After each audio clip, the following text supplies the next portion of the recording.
रमे रामे मनोरमे सहस्रनाम तत्तुल्यं राम नाम वरानने।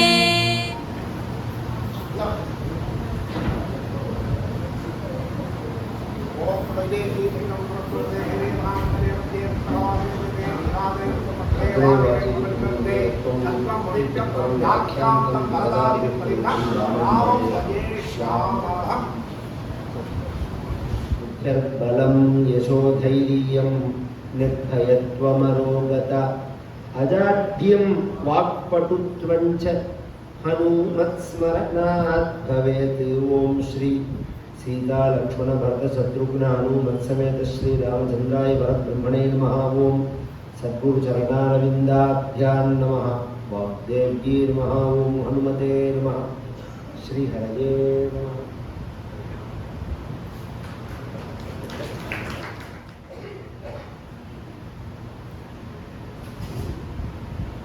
சுற்றமெல்லாம் பின்தொடர தொல்காலம் அடைந்தவனே அற்றவர்க்கு அது மருந்தே அயோத்தி நகர்கதிபதியே அற்றவர்கள் தான் வாழும் கணபுரத்தின் கருமணியே சிற்றவை தம் சொற்கொண்ட ஸ்ரீராமா தாலேலோ. தாமரை மேல் அயனவனை படைத்தவனே தசரதங்கள் மாமரலாய் மைதிலி தன் மணவாலா வண்டினங்கள் இசை பாடும் கணபுரத்தின் கருமணியே ஏமருவும் சிலை வளவார் ராகவனே தாலேலோ. ஸ்ரீபதியான பரம கருணாமூர்த்தியான சர்வேஸ்வரனான பரமாத்மாவனுடைய மனுஷ்ய அவதாரத்தில் பல வருஷங்கள் வாழ்ந்து மனித தர்மங்களை மக்களுக்கு காண்பிச்ச ஒரு அவதாரம் ராமாவதாரம். பொதுவாக தர்மங்கள் அப்படிங்கிறது பல வடிவத்தில் நம்ம பேசும்போது சாஸ்திரம் விஷயம் தெரிஞ்சுவா பேசும்போது வர்ணாசிரம தர்மங்கள்னு சொல்லுவாங்க. வர்ண தர்மம் ஆசிரம தர்மம் அப்படின்னு இன்னைக்கும் அதை எதிர்ப்பவர்களும் சொல்ற வார்த்தை அந்த வார்த்தை தான். இதுல வர்ணம் அப்படிங்கிற வார்த்தை தான் உபயோகப்படுத்திக்கிறது, ஜாதின்னு சொல்லல. வர்ணம்னா ஜாதி தான். வர்ணம்னு சொன்னா சாதாரணமா வர்ணம்ங்கிறதுக்கு என்ன அர்த்தம்? கலர்னு அர்த்தம், பல வகையான கலர். இது எந்த கலரை குறிக்கிறதுன்னா அவ மனசுல உள்ள கலரை குறிக்கிறது. அவ தாமசமா ராஜசமா சாத்வீகமா அப்படிங்கிறத காண்பிக்கிறதுக்காக உள்ளது. எல்லாருக்கும் புரியுறாமான்னு சொல்லணும்னா பிராமண தர்மம், க்ஷத்ரிய தர்மம், வைசிய தர்மம், சூத்ர தர்மம், பிரம்மச்சாரி தர்மம், கிரகஸ்த தர்மம், வானப்பிரஸ்த தர்மம், சந்நியாச தர்மம், ஸ்திரீ தர்மம், பகவத் தர்மம், தேச தர்மம், கால தர்மம், ஆபத் தர்மம் அப்படின்னு இத்தனை பிரிஞ்சு. நீங்க எந்த காலத்துல இருந்து பேசுறேன் நீங்க அப்படின்னு சில பேர் கேட்பாங்க. இன்னைக்கு எவ்வளவு நம்ம 2026 இருக்கோம் அப்படிங்களா? நீங்க 2026 இருக்கோம், 3026 இருக்கோம். மலைப்பழம் மலைப்பழம் தானே, ரஸ்தாலி ரஸ்தாலி தானே, வாழைப்பழம்னு ஒரே வார்த்தை சொல்றோம் நாம. இதுக்கு அதுக்கு என்ன வித்தியாசம்னு கேட்டா டேஸ்ட்ல வித்தியாசம், வடிவத்துல வித்தியாசம். இது உயர்வா அது உயர்வான்னா அது சாப்பிட்றவாளை பொறுத்தது. எது உயர்வுன்னு தீர்மானம் இருக்கு. எனக்கு மலைப்பழம் தான் பிடிக்கும், எனக்கு விலை கூடங்கிறதுனால மழைப்பழம்னு சொல்றேன். தவிர ஒரிஜினலா வசதி பூவம்பழம் தான். பூவம்பழம் தான் இன்னைக்கு நைவேத்தியத்துக்கு நம்ம பூவம்பழம் தானே வைக்கிறோம். ரொம்ப சத்து பூவம்பழத்துல தான். பல வகையா இருக்கு. இதுல ஏற்றத்தாழ்வுகளை நாம கல்பிக்கல. அதனுடைய ஆகிருதி, அதனுடைய சுவை, அதனுடைய கலர், அதை பொறுத்து சொல்ற மாதிரி தான் உலகம் முழுக்க படைக்கப்பட்டு எறும்புகள்லேருந்து ஆரம்பிச்சு, ஈக்கள்லேருந்து ஆரம்பிச்சு, மிருகங்கள்லேருந்து ஆரம்பிச்சு இதுல ஏற்றத்தாழ்வை கல்பிச்சவன் மனுஷன் தான். இது வசதி, இது மட்டம் அப்படின்னு அதுவுமே நான் சொல்லுவேன். இது ஒரு குறிப்பிட்ட காலத்துக்குள்ள வந்த பிரச்சனை தான். ஏன்னா இதிகாச புராணங்கள் இவைகள் எல்லாம் எடுத்து பார்த்தோம்னா அவாவா கரெக்டா அவாவா டியூட்டியை செஞ்சு போயிட்டே இருந்திருக்கான். இதுல எல்லாம் பெருசா ஒன்றும் இவா ஒத்தர வசதி. அதை நான் ரொம்ப தூரம் சொல்ல வேண்டாம், ஒரு சின்ன உதாரணம் சொல்லுவேன். இந்த ஆங்கிலேயர்கள் வரத்துக்கு முன்னாடி இந்த நாட்டில் ஜாதி கலவரம்னு உண்டோ இந்தியாவுக்கு? ஏதாவது ஒரு 2000 வருஷம் இவன் வச்சிருக்கிற அந்த 2000 வருஷம் ஹிஸ்டரி எடுத்து காமிச்சிருப்போ ஜாதி கலவரம்னு கிடையாது. ஏன்னா கிடையாது. அவரவர்கள் குரூப்போட வாழ்வார்கள், வேலையை பார்ப்பார்கள். இந்த வேலை தான், டியூட்டி தான் முக்கியம். இப்ப ராமாவதாரத்துக்கு வருவோம். இத்தனை வகையான தர்மங்கள் சொன்னேன்னு, ராமர் எந்த தர்மத்தை செஞ்சு காண்பிச்சார்னா இதுக்கெல்லாம் அடிப்படையா இருக்கிறது மனித தர்மம்.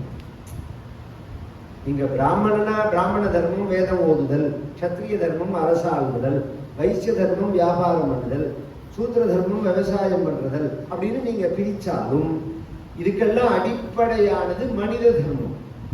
முதல்ல மனுஷனா இருக்கணும், அதுக்கு மேலதான் இவன் யாருங்கிறத பொறுத்து. ராமாயணம் முழுக்க காண்பிச்சது அந்த மனித தர்மத்தை தான். கற்பார் ராமபிரானையல்லால் மற்றும் கற்பரோ அப்படின்னு.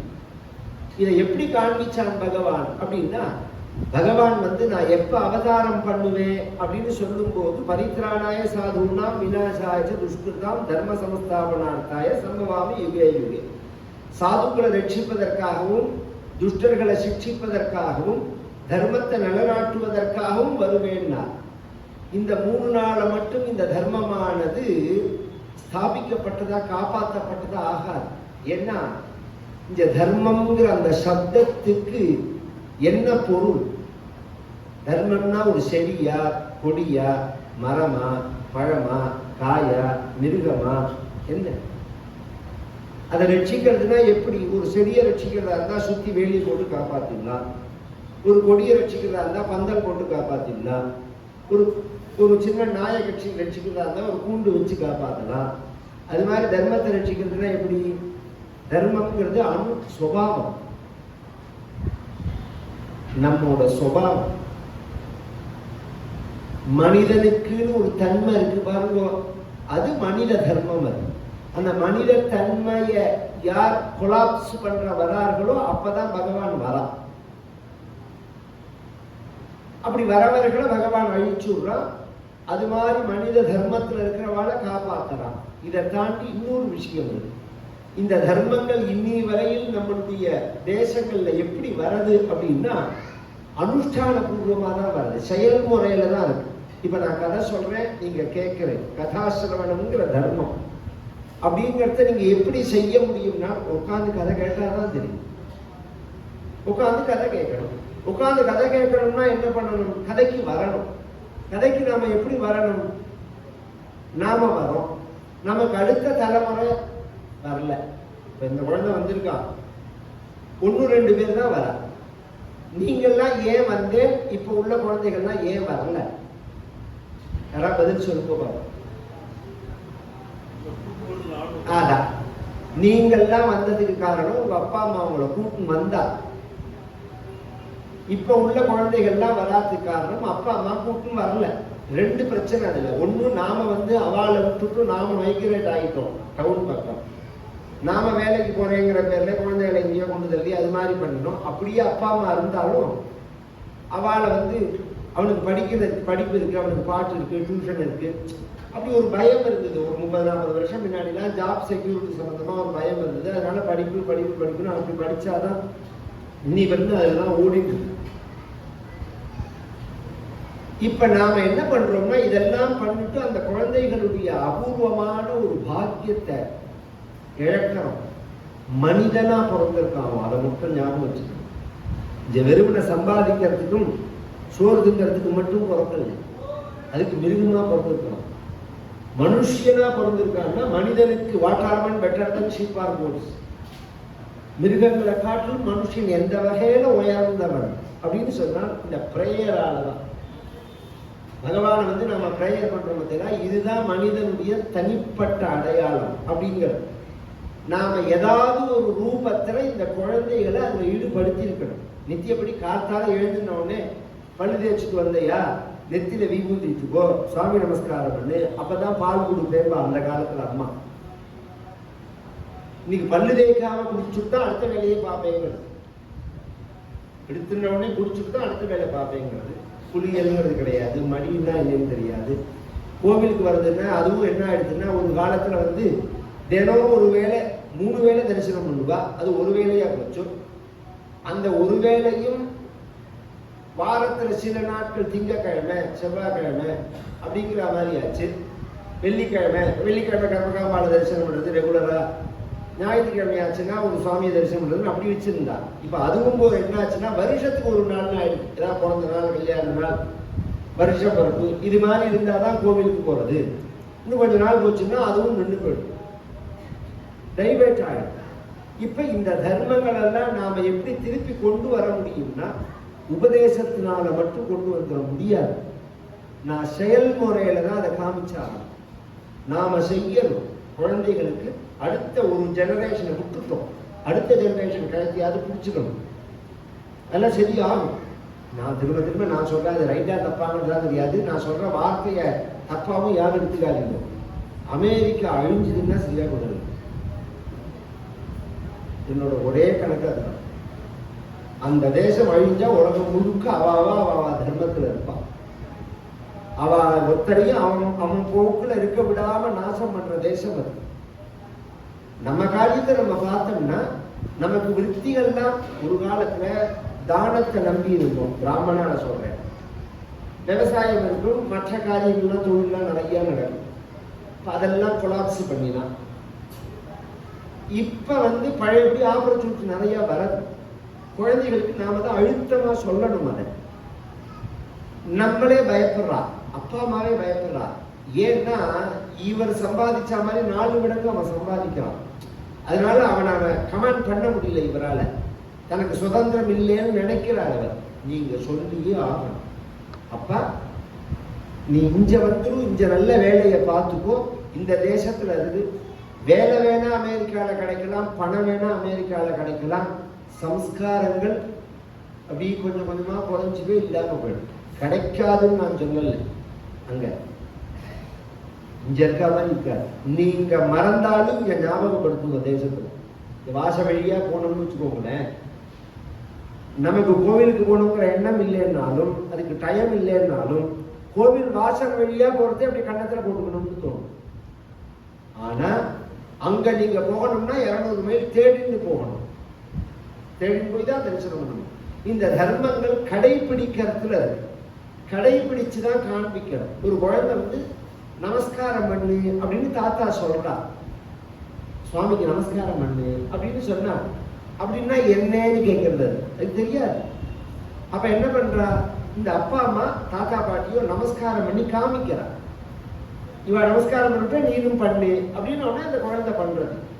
இது எப்படி இந்த தாத்தா பாட்டி பண்ணி காண்பிச்சாலோ அது மாதிரி ஒரு அவதாரத்துல செஞ்சு காண்பிச்சதுதான் ராமாவதாரம்.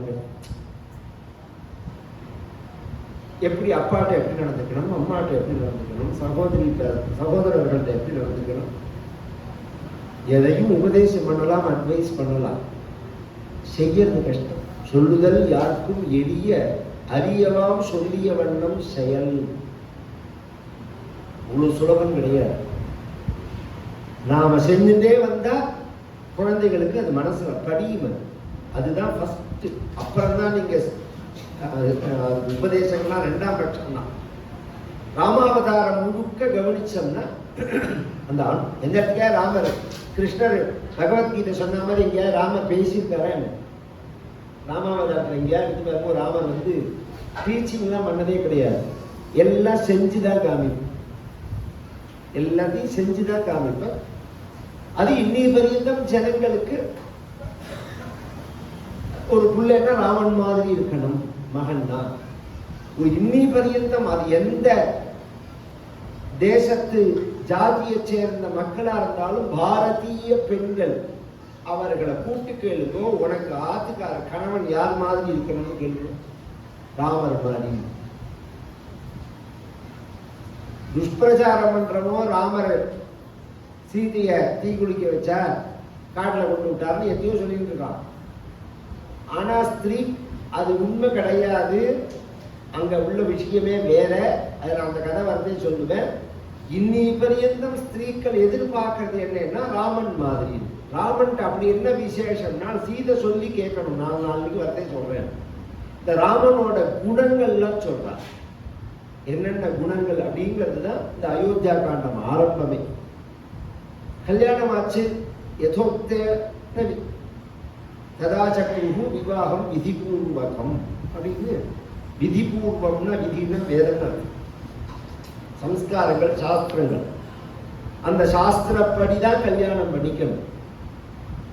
சாஸ்திரப்படி கல்யாணம் பண்ணிட்டான் பகவான். தசரதன் இதெல்லாம் அபூர்வமான ஒரு விஷயம். இன்னைக்கு வந்து யாருமே அதுக்கு பதில் சொல்ல முடியாது. கல்யாணத்துக்கு கௌசல்யா வந்தாலா வரலையா? வரலன்னு சொல்லணும், வந்தாலும் 2 வகையான்னு சொல்லணும். வந்தாலும் தட்டுல இல்லை, வரலன்னு இல்லை. வரலன்னு நாம ஏன் சொல்றோம்னா, நார்த் இந்திய சம்பிரதாயத்துல ஒரு பிரிவுல உத்தரப்பிரதேசத்துல இன்னைக்கும் பையனோட கல்யாணத்தை அம்மா நேர பார்க்க கூடாது அப்படின்னு இன்னைக்கும் உண்டு. சத்திரிய தர்மம். பையனோட கல்யாணத்தை அம்மா நேர பார்க்க கூடாது அப்படிங்கிறது உண்டு. ஆனா இங்க வால்மீகி அவர் என்ன சொல்றார் அப்படின்னா, இந்த கல்யாணம் இயம் சீதா மமசுதா சகதர்ம சரீதவா பிரதீட்சைனாம் பத்ரந்தே பாணிம் விக்னேஸ்வர பாணினா பதிவிரதா மகாபாகா சாயேவானு சதாகதா இத்திக்வா பிராட்சிபத்ராஜா மந்திரபூதம் ஜலம் ததாங்கிற அந்த ஸ்லோகம் வந்துட்டே இருக்கிறதே. அப்ரவீத் ஜனகோ ராஜா கௌசல்யானந்த வர்தனம் அப்படிங்கிறார். அந்த ஒரு பதம். இந்த ஜனகன் மேல பேசுறான். யாரை பார்த்து பேசுறான்? ராமரை பார்த்து பேசுறான் அப்படின்னு சொல்லல. கௌசல்யக்கு சந்தோஷத்தை கொடுக்கக்கூடிய ராமரை பார்த்து. இந்த கதையில கல்யாணத்துல வார்த்தையே போடுவானே அப்படின்னா, தாட்சிண தேச சம்பிரதாயம், தட்சிண தேச சம்பிரதாயம் சொல்றேன். இன்னைக்கு அதெல்லாம் கிடையாது. ஒரு காலத்துல ஸ்ரீமங்கல் நிதாரணம் பண்ணலாமா அல்லது பாணிகிரகணம் பண்ணலாமா அப்படின்னு உடனே அப்பா அம்மா எல்லாம் இருக்காளான்னு கேட்பான் அந்த பையன். அவ அங்கங்க மண்டபத்துல சுத்தி இருந்தாலும் அவ எல்லாரையும் வர சொல்லி பக்கத்துல நிறுத்திண்டு அவ கையில அந்த ஸ்ரீமங்கல்யத்தை கொடுத்து ஆசீர்வாதத்தை வாங்கிட்டு இப்படி ஸ்ரீமங்கல்ய தாரணம் பண்றதுக்கு முன்னாடி இஷ்ட தெய்வங்கள்லாம் பிரார்த்திச்சுட்டு அப்பா அம்மாவை பார்த்து மனசால நமஸ்காரம் பண்ணிட்டு தான் இந்த ஸ்ரீமங்கல்ய தாரணம் பண்ணணும். அது மாதிரி பாணிகிரகணம் பண்றதே அப்படி கௌசல்யை பார்க்கிறார் ராமர். ஒரு குழந்தையோட கல்யாணத்தை விட பெற்றவர்களுக்கு சந்தோஷம் என்ன இருக்கும்? அதனால இந்த இடத்துல கௌசல்யானந்த வர்தனம்னு ஒரே வார்த்தையில முடிச்சுட்டா. வந்தான்னு சொல்லலாம், வரலன்னு சொல்லலாம். சத்திரிய தர்மப்படி வரலன்னு சொல்லலாம். இது மாதிரி நிறைய இடங்கள் இருக்கு ராமாயணத்துல. இது மாதிரி அந்த தேச தர்மம் அந்த ஜாதி தர்மங்கள்லாம் வரத்தே இப்படி நடுப்புல தொங்க விட்டுருவார் வால்மீகி. நீங்க இதுதான் நிர்தாரணம் பண்ணி. ராமர் கையில மோதிரம் எப்படி வந்தது? பாதுகை பரதன் கொண்டு போனானா ஏது அது பாதுகை? இது மாதிரி எல்லாம் சில கேள்விகள். அதுக்கெல்லாம் பரதன் தான் கொண்டு போனோம். ஏன்னா பாதுகை ஹேம பூஷிக்கேன்னு இருக்காங்க, தங்கமயமான பாதுகைன்னு. இதெல்லாம் நிறைய பேர் கொஸ்டின் பண்ணுவாங்க. எல்லாருக்கும் பதில் ராமாயணத்துல இருக்கு. கல்யாணம் முடிஞ்சது. தசரதன் கௌசல்யா சுமித்ரா கைகேயி குடும்பத்தோட இருக்கா. நம்ம சம்பிரதாயம் இப்படிதான் நாம சொல்லணும். ஜனகன் அவனுக்கு 2 பொண்ணும், அவன் தம்பி குஷத்வஜன்னு பேரு. அவனுக்கு 2 பொண்ணு. இவனுக்கு சீதை ஊர்மில இவனோட பொண்ணு, மாண்டவி சுத்த கீர்த்திங்கிறது குஷத்வஜனோட பொண்ணு. இந்த 4 பேரையும் கல்யாணம் பண்ணலாம். அதுல 100 விஷயம் சொல்றேன். இந்த வில்லம் இதுக்கு நான் சுருக்கமாக சுருச்சுட்டு போயிட்டேன். இங்க ஒருத்தர் சொன்னார் ஜாதகங்கள்லாம் பார்த்துதான் கல்யாணம் பண்ணினார்னு உடனே அதெல்லாம் கிடையாதுன்னு சொல்ல முடியல. அதுக்கு ஒரு உதாரணம் சொல்றேன். இங்க அறிமுகப்படுத்திக்கும் போது தசரதனை கூப்பிட்டது ராமரோட கல்யாணத்துக்கு தான். சீதை அந்த வில்ல முடிச்சா சீதைக்கு கல்யாணம்னா அப்படிதான் கூப்பிட்டது. வசிஷ்டர் தசரதனோட வம்சத்தை சொல்லும் போது தசரதனுக்கு 4 புள்ள ராம லட்சுமண பரத சத்ருக்னன் அப்படின்னா ஜனகன் சதானந்தர் சொல்லணும். சதானந்தர் சொல்லல, ஜனகனே சொல்றான். அது ஒரு விசேஷம் தன் வம்சத்தை பத்தி. அதுல இன்னொன்னு சொல்லிக்கிறாங்க, இந்த கோத்திரம்ங்கிறது பிராமணனுக்கு மட்டும்தான், மற்றவர்களுக்கு கிடையாது. சகோத்திர விவாகம் கூடாதுன்னு ஒரு விஷயம் சொல்றது இல்ல. இந்த கோத்திரமே சகோத்திரம்னா என்ன, ஒரே கோத்திரத்துல பிறந்தவா கல்யாணம் பண்ணிக்க கூடாது. 2 கல்யாணம் பண்ணக்கூடாது. ஒரே கோத்திரத்துல பிறந்தாலும் கல்யாணம் பண்ணக்கூடாது. ஒரே தமிழ் வருஷத்துல பிறந்தாலும் கல்யாணம் பண்ணக்கூடாது. இங்கிலீஷ் வருஷப்படி ஒரே வருஷமா இருக்கலாம், தமிழ் வருஷம் ஒரே வருஷமா இருக்கக்கூடாது. 1 மாசம் 1 நாள் வித்தியாசம் இருந்தாலும் தமிழ் வருஷத்துல கல்யாணம் பண்ணலாம். பங்குனி மாசத்துல 30ஆம் தேதி ஒரு பையன் பிறந்திருக்கான், சித்திரை மாசத்துல 2ஆம் தேதி ஒரு பொண்ணு பிறந்திருக்கான்னா கல்யாணம் பண்ணலாம்.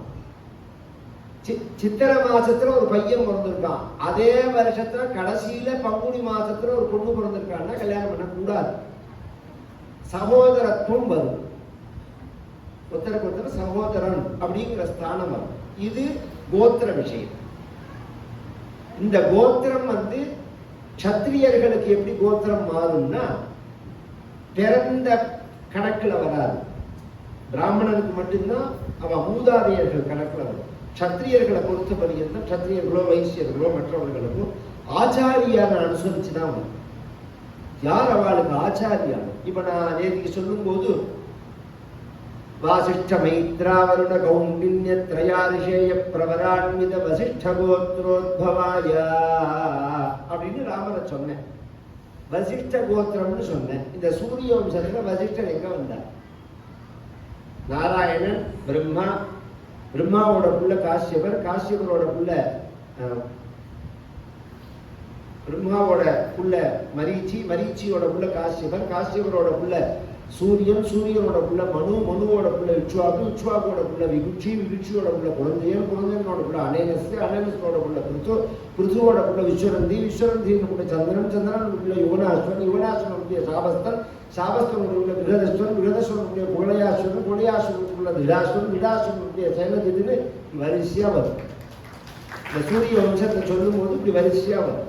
இதுல தசரதன், அஜனோட புள்ள தசரதன், தசரதனோட புள்ள தான் ராமலட்சுமணன். இந்த இடத்துல ஒரு இடத்துல கூட வசிஷ்டர் வரவே மாட்டார்.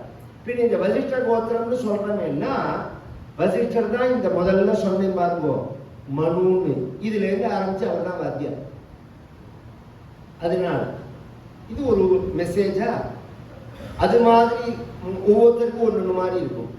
சில பேருக்கு இந்த நம்ம தென் தமிழ்நாடெல்லாம் போனோம்னா குலதெய்வத்தை வச்சுதான் இருக்கும். கோயம்புத்தூர் தமிழ்நாடெல்லாம் போனீங்கன்னா ஒரே குல தெய்வத்தை வழிபடுறவா கல்யாணம் பண்ணிக்க மாட்டான். அந்த குலதெய்வம் மாறினாதான் கல்யாணம் பண்ணிக்கலாம். ஒரே தெய்வமா இருந்தா ஒரு கூட்டம்னு அர்த்தம். அது ஒரே குரூப் அவா அப்படின்னு அர்த்தம். அதுக்குள்ள அவ கல்யாணம் பண்ணிக்க கூடாது. இப்படி அவ அந்தந்த பிரதேசங்கள்ல அவளுக்குள்ளேயே நம்ம வகுத்து வச்சிருக்கோம். இதெல்லாம் எந்த காலம் சார்னா எப்படி வேணாலும் வாழலாம்னா அது மிருக வாழ்க்கை. இப்படிதான் வாழணும்னா தான் மனுஷிய வாழ்க்கை. இது ஒரு சிஸ்டமேட்டிக்கா பண்ணியிருக்கு. நீ இந்த சிஸ்டத்தை கொலாப்ஸ் பண்றது ரொம்ப ஈஸி, சிஸ்டத்தை கிரியேட் பண்றது தான் கஷ்டம். 70 வருஷமா நாசமா போச்சு. இந்த பிரிட்டிஷ்காரன் வந்ததுலேருந்தே இந்த தேசத்தை சரி பண்ண முடியல நம்மளால. எவ்வளவு சிரமப்பட வேண்டிய, எத்தனை பொண்ணை அடைக்க வேண்டும். டால்டா டப்பாவை சரி பண்றது பிறகு தாத்தா இந்த பழைய காலத்துல டால்டா டப்பான்னு ஒன்று இருக்கும். அது நெச்சுக்கு போயிடுதுன்னு இந்த பக்கத்துல தட்டினா அந்த பக்கம் ஒரு டொக்குன்னு உள்ள போயிடும்.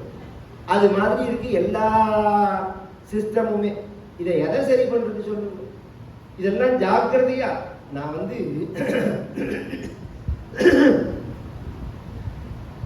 நாம எதை மனசுல வாங்கிக்கணுமோ அதை மனசுல வாங்கிக்கல, எதை மனசுல வாங்கிக்க கூடாதோ அதை மனசுல வாங்கிக்கிறோம். இந்த பிராமணர்கள் அப்படின்னு எடுத்துட்டா இதுல பிராமணால ஸ்மார்த்தால எடுத்துட்டோம்னா மிருகச்சரணம்னோ, வடமாடனோ, வாத்தியமாடனோ, அஷ்டசகசிரம்னோ, சோழியாடனோ, வைஷ்ணவால எடுத்துட்டோம்னா பாஞ்சராத்திரம்னோ, தென்கலைனோ, வடகலை, இந்த பிரிவெல்லாம் இருக்கிறது இதெல்லாம் தான் சமஞ்சசப்படுத்திக்கலாம் நம்ம. இப்ப பாரத்வாஜ கோத்திரம்னு இருக்கு. பாரத்வாஜ கோத்திரம் வடகலையில உள்ள ஐயங்காட்டியும் இருக்கு, தென்கலையில உள்ள ஐயங்காட்டியும் இருக்கு, மிருகச்சரணத்துல உள்ள பிராமணால்ட்டியும் இருக்கு, வாத்திம பிராமணால்ட்டியும் இருக்கு, தெலுங்கு பிராமணால்ட்டியும் இருக்கு. இப்ப ஒரு தெலுங்கு பிராமண பொண்ணும் தமிழ் பிராமண பையனும் கல்யாணம் பண்ணிக்கும் போது அந்த கோத்திரத்தை மட்டும்தான் பார்க்கணும். ஏன்னா பாரத்வாஜர் இத்தனை பாரத்வாஜர் கிடையாது, ஒரே பாரத்வாஜர் தான். இப்ப என்ன தெலுங்கு பாரத்வாஜர், ஐயங்கார் பாரத்வாஜர், ஐயர் பாரத்வாஜர் இருந்தாரா என்ன? அப்படிலாம் கிடையாது. அதெல்லாம் பின்னாடி வந்த சம்பிரதாயம். அப்ப நாம அந்த நம்மளோட இப்ப அதை எப்படி மெர்ஜ் ஆயிடுச்சோ அதுக்கு தகுந்த மாதிரி அனுசரிச்சுக்கலாம். கோத்திரத்தை மாற்ற முடியாது. எதை நம்ம புடிச்சுக்கணும், எதை விடணுங்கிறத மனசுல வாங்கிக்கிறோம். நாம என்ன பண்றோம்னா எதை புடிச்சுக்கணுமோ அதை விட்டுட்டோம், எதை விடணுமோ அதை பிடிச்சிட்டு இருக்கிறோம். வரட்டு புடிவாதமா. குழந்தைகள் கல்யாணத்துல இத்தனை விஷயம் இருக்கு நாம கவனிக்க வேண்டியது. இங்க 3-4 பையன்னு சொன்னா, ஜனகன் சொன்னா எனக்கு 2 பொண்ணு, என் தம்பி குசத்வஜனுக்கு 2 பொண்ணு. இந்த விஸ்வாமித்திரர் தானே மீடியேட்டர். இங்க 4 புள்ள, அங்க 4 பொண்ணு. ஜனகா 4 பேருக்கு கல்யாணம் பண்ணணும். அந்த ஸ்பாட்ல கல்யாணத்துக்கு முதல் நாள் தீர்மானம். கல்யாணத்துக்கு முதல் நாள் தான் பரத லட்சுமண சத்ருகுணாளுக்கே தீர்மானம். கல்யாணம் நாளைக்கு. இப்படி சொன்னா யாராவது கல்யாணம் பண்ணிப்பல? நாளைக்கு உங்களுக்கு கல்யாணம் பண்ணிக்கோன்னு சொல்ல பண்ணிப்பல? அப்படி பண்ணிட்ட தேசம் இதுக்காக சொல்ல. பெரியவா சொன்னா கேட்கணும். நான் இன்னைக்கு அதெல்லாம் இன்னைக்கு கிடையாது. பெரியவாலே சம்மந்தப்பட முடியாது. என்ன கேட்டா அது ரொம்ப நல்லதுன்னு.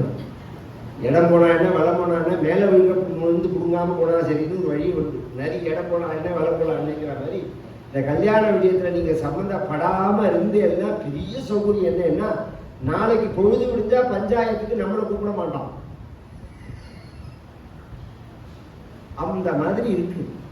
இப்படி பார்க்கணுங்களா, அப்படி பார்க்கணும்னா அவன் தான் தீர்மானம் பண்றான். தீர்மானம் பண்ணின உடனே நம்ம யோசனை பண்ணு, அவசரப்படாதேன்னு நாம சொல்றோம்னு வச்சுக்கோங்களேன். இப்ப கதை சொல்லும் போது பொதுவான விஷயத்தை பேசும்போது இதெல்லாம் தீட்சிதரோட எக்ஸ்பீரியன்ஸ் சொல்லாதீங்க.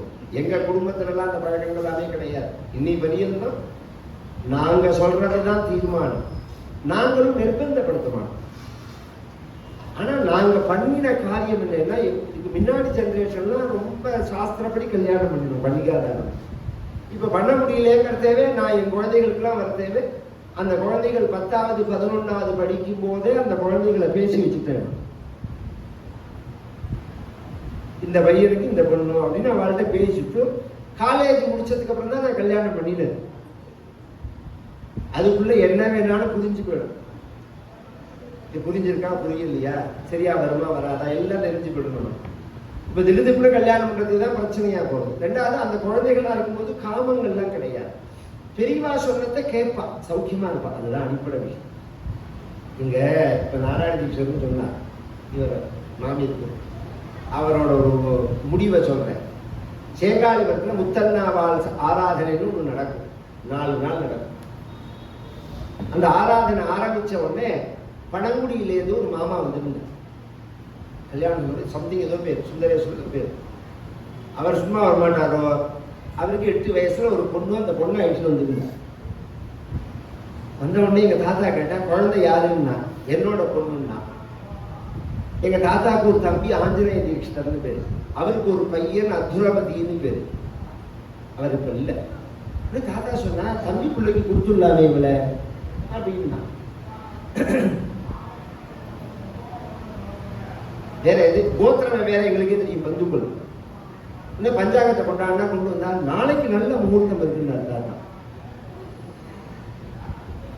நாளைக்கு நல்ல முகூர்த்தமா இருக்கு, நாளைக்கு கல்யாணம்.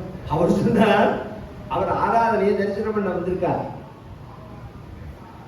நான் 2-3 விஷயம் சொல்லி போறேன். நான் ஒண்ணுமே ப்ரிப்பேரா இல்லை கல்யாணத்துக்கு. ரெண்டாவது, எங்க அம்மா வயசான அம்மா இருக்கா, எங்க மாமி இருக்கா, பனங்குடியில இருக்கா. அவள்கிட்ட நான் கேட்டுன்னு தான் இதுக்கு நான் அபிப்பிராயம் சொல்ல முடியும். கல்யாணம்னு ஒண்ணே அப்படிதானே? அதெல்லாம் ஒண்ணுமே தப்பே இல்லை. அவசியம் கேளுங்கோ. நான் ஒரு வண்டி கட்டி விடுறேன், நேர பனங்குடி போங்க. எங்கிட்ட ப்ரிப்பேரா என்ன ப்ரிப்பேரா வேணும்னு கேட்டா தாத்தா. உற்சவத்துக்கு பந்தல் போட்டிருக்கு, வாழை மரம் கட்டியிருக்கு, மேலக்காரன் வந்திருக்கா, சமயக்காரா ராஜகோபன் அது உடையாளர் சமயக்காரா குரூப் வந்து சமைச்சுட்டு இருக்கா. தினம் 150-200 பேர் சாப்பிட்றா. மாலை சொல்லணும், முகூர்த்த புடவை வேஷ்டி கையில் நான் வச்சிருக்கேன். இது எங்கள் பெரியப்பா ராமன் தீட்சிதர்னு பேர். இப்போ ராமன் அனுப்பிச்சு நம்ம சக்கரபாணின்னு ஒருத்தர் கும்பகோணத்தில் உண்டு, ஜுவல்லரி. இந்த கும்பகோணம் தெரிஞ்சவாளுக்கு தெரியும், செட்டியார், வயசானவர். அவர்கிட்ட போய் கையோட ஒரு திருமங்கல்யம் வாங்கிட்டு வர சொல்றேன். திருமங்கல்யம் மட்டும்தான் வாங்கணும். இப்படி திடீர்னு என்னை போட்டு மேலே மேலே பேசாதீங்கோ. நான் ஒரு நிமிஷம் போய் நான் எங்கள் மனைவிட்டு இந்த ஒரு நிமிஷம் நான் சொல்றத கேளுங்கோலேன்னா என்ன, நான் வண்டி கட்டி விடுறேன், நீங்க போய் கேட்டுட்டு வாங்கோ, சாத்திரி வந்துருங்கோ, இந்த பொண்ணை இங்க விட்டுட்டு போயிடுவோம். எதுக்குன்னா, நீங்க நாள காலத்தால வந்துட்டேன்னா நீங்க கல்யாணம் பண்ணி கொடுக்கலாம், இல்லைன்னா வேற ஒருத்தர் கல்யாணம் பண்ணி கொடுப்பா, கல்யாணம் ஆகிடும்டா. நீங்க வந்தேன்னா நீங்க கல்யாணம் பண்ணி கொடுக்க, மிரட்டெல்லாம் இல்லை, அவ்வளவு உரிமை எடுத்து. அப்படி நடந்ததுதான் எங்க சித்தி கல்யாணம். 5 குழந்தைகள் பத்தி, குழந்தைகள்லாம் சௌக்கியமா இருந்து எல்லாரும் சௌக்கியமா தான் இருந்தார். இதுவாது தேவையில்லை. எனக்கு நான் படிச்சுட்டு இருக்கேன், அந்தூர்ல சாஸ்திரம் வாய்ச்சிட்டு இருக்கேன். எங்க வெள்ளிக்கிழமைக்கு எங்க அப்பா போன் பண்றார், உனக்கு திங்கக்கிழமை கல்யாணம், கிளம்பி வாங்க. அப்படியே நடந்தது. இன்னைக்கு சொல்றாரு, திங்கக்கிழமை வெள்ளிக்கிழமை போன் பண்றாரு, காத்தால 10 மணிக்கு, உனக்கு திங்கக்கிழமை கல்யாணம், கிளம்பி வா அப்படின்னு. அப்படிலாம் கல்யாணம் நடக்குமான்னா நம்ம பெரிய கல்யாணத்திலேயே கல்யாணம் நிச்சயமாகும், கல்யாணத்திலேயே கல்யாணம் நடக்கும். சாஸ்திரத்துக்கு முக்கியத்துவம் கொடுத்தா, தர்மத்துக்கு முக்கியத்துவம் கொடுத்தா, அதனுடைய அடிப்படையில சௌக்கியமா இருந்தா, நாம இன்னைக்குமே அதை ஃபாலோ பண்ற ஒரு குரூப் எல்லாம் இருக்கு. நீங்க நினைக்கிற வாழ்க்கை மிருக வாழ்க்கை. நான் இது 100ஆம் பழமையான வார்த்தையா நான் சொல்லல. உலகம் முழுக்க மனசுல வாங்கிட்டு இன்னைக்கு நடக்கக்கூடியதான அத்தனை குளறுபடியும் மனசுல வாங்கிட்டு தான் நான் இதை சொல்றது. இது சரியா வரணும் அப்படின்னா, கரெக்டா இருக்கணும்னா, சாஸ்திரம் சொன்னதெல்லாம் தப்பு. நான் என்ன சொல்றேன், நீங்க ஃபாலோ பண்றீங்களோ இல்லையோ, சாஸ்திரம் சொன்னது தப்புன்னு சொல்லிடாதீங்க. நீங்க சாஸ்திரம் சொன்னது கரெக்ட் தான். என்னால இப்ப அனுஷ்டானம் பண்ண முடியலன்னு வேணா சொல்லலாம். 4 பேருக்கு கல்யாணம்னா 4 பேருக்கு கல்யாணம் பண்ணி வச்சா, 4 பேருக்கு ஜாதகமா பார்த்தா கையோட கல்யாணம் சொல்ல போனா, இப்ப பங்குனி உத்தரத்துல ராமருக்கு கல்யாணம்னு சொல்றோம் நாம எல்லாருமே. உங்களோட ஜாதகத்தை எடுத்து, ஜாதகம் சத்தியம், பஞ்சாங்கங்கள்லாம் சத்தியம், அதை நான் பொய்யின்னே சொல்லல, அதை முதல்ல மனசுல வாங்கிக்கோங்க. கிரகத்தினுடைய சாரங்கள், நகர்வுகள், லக்னங்கள், முகூர்த்தங்கள் எல்லாம் சத்தியம். அதை எடுத்து ஒருத்தன் சொல்றான் பாருங்க, அவன் ஃப்ராடு. அதுதான் இந்த பிரச்சனை. அதை எடுத்து சொல்றவாளுக்கு நான் அடிச்சு குறைச்சேன். ஜென்ம நட்சத்திரத்துல கல்யாணம் பண்ணக்கூடாது, தெரியுமா இருக்காது? நம்மளோட சொந்த நட்சத்திரம். ஆனா நல்ல லக்னமா இருந்தா கல்யாணம் பண்ணலாம். சீதைக்கு நட்சத்திரம் என்ன? உத்தரம். உத்தர நட்சத்திரம். உத்தர நட்சத்திரம் தான் கல்யாணம் ராமருக்கு அப்படின்னு தானே இன்னைக்கு நாம சொல்றோம். எதுக்கு இத்தனையும் சொல்றேன்னா, இதெல்லாம் அவ்வளவு விசேஷம். அதுக்காக சொல்ல வரேன். அதெல்லாம் பெரியவா நல்ல விஷயம் தெரிஞ்ச வாழ்க்கை, சாஸ்திரம் தெரிஞ்ச வாழ்க்கை நாம பார்க்கணும். இந்த டிவி இன்னைக்கு ஜனங்களுக்கு மாயையா, எல்லாரும் எல்லாத்தையும் பத்தி பேசுறதுனாலையும் ஒரு குளறுபடி வராது. இப்ப நான் டாக்டர்னா டாக்டரை பத்தி தான் பேசலாம், நான் வால்மீகி ராமாயணம் படிச்சிருக்கேன்னா வால்மீகி ராமாயணத்தை தான் பத்தி பேசலாம், நான் வேதாத்தியனம் பண்ணியிருக்கேன்னா வேதாத்தியனத்தை பத்தி தான் பேசலாம். எங்களை எப்படி ட்ரைனிங், எங்களுக்கெல்லாம் எப்படி ட்ரைனிங்னா, நாங்க வேதாத்தியனம் வாசிக்கணும், சாஸ்திரம் வாசிக்கணும், ஜோதிஷ சாஸ்திரம் வாசிக்கணும், பூர்வாபரம் பண்ணி வைக்கணும், இதிகாச புராணங்கள் எல்லாமே கத்துக்கணும். இத்தனை ட்ரைனிங் கொடுத்து தான் எங்களை தாத்தா அப்பாலாம் மேடையில ஏற்றிருக்காங்க. அதனால எல்லா சப்ஜெக்ட்லையும் எங்களுக்கு பேசுற மாதிரி எங்களை தகுதியை வளர்த்து வச்சிருக்காங்க. இப்ப உபன்யாசம் பண்றவால பெரும்பாலானவா நன்னா பண்றவா இருக்கா. ஆனா இந்த சப்ஜெக்டுக்குள்ள வரக்கூடாது. இந்த சப்ஜெக்டுக்குள்ள வந்து ராமாயண நவாகம் இருக்குதுல்ல, இது விதிவத்தா பண்றது இங்க நடந்துட்டு இருக்கு. இப்ப வடகுடியில கிருஷ்ணபிரேமி அண்ணாவை வச்சு 2004 ஒரு ராமாயண நவாகம் நடந்தது. நான் பண்ண என் தம்பிக்கு சோமையாக நடந்தது கேசவ தீட்சிதர். நான் ஆரம்பிக்கிறதே முதல் நாளைக்கு அண்ணாட்ட சொன்னேன். மகாத்மியம் முடிஞ்ச உடனே அண்ணா எப்படி சொல்றேனோ அப்படி நவாகம் பண்றோம் அப்படின்னு. என்ன உங்க தாத்தா எப்படி பண்ணுவாரோ அப்படி பண்ணுங்க. உங்க ஆத்துல உங்க தாத்தா எப்படி அதுதான் கரெக்ட். நாம பார்த்தமா பக்திக்காக நாம அப்படி சுலபமாக்கி கொடுத்துருக்கமே தவிர நம்மாத்துல பண்ணும் போது உங்க தாத்தா எப்படி, ஏன்னா இதுக்கு வைதீகமா பண்ணணும், பூர்வாங்கங்கள்லாம் உண்டு, நாந்தீஸ்வரார்த்தங்கள்லாம் உண்டு. கடைசி நாளைக்கு நவாகத்துல 4 வகையான மந்திரத்தினால ஹோமம் உண்டு. ராம மந்திரம் 4 வகையான மந்திரத்தினால ஹோமம் உண்டு. இத்தனை பண்ணி நவாகம் பண்ணணும்னு இருக்கு. அண்ணா அப்படியே சொல்லிட்டாரு, உங்க ஆத்து அந்த சாஸ்திரப்படிதான் நம்ம ஆத்துல பண்ற பழக்கம், நீ அப்படியே பண்ணு அப்படின்னா. நாம பேசும்போது இன்னைக்கு கதையில மேடை ஏறி பேசுறவ அத்தனை பேரும் கதையை சொல்லுங்க, தமிழ் மக்களோட மனித தர்மங்களை சொல்லுங்க. அதெல்லாம் நான் அபிப்பிராயமே சொல்லல. இந்த சிரார்த்தங்கிறது கல்யாணம் இதெல்லாம் பத்தி பேசாதீங்க, அபிப்பிராயம் சொல்லாதீங்க. ஏன்னா ஜனங்களை குழப்பாதீங்க.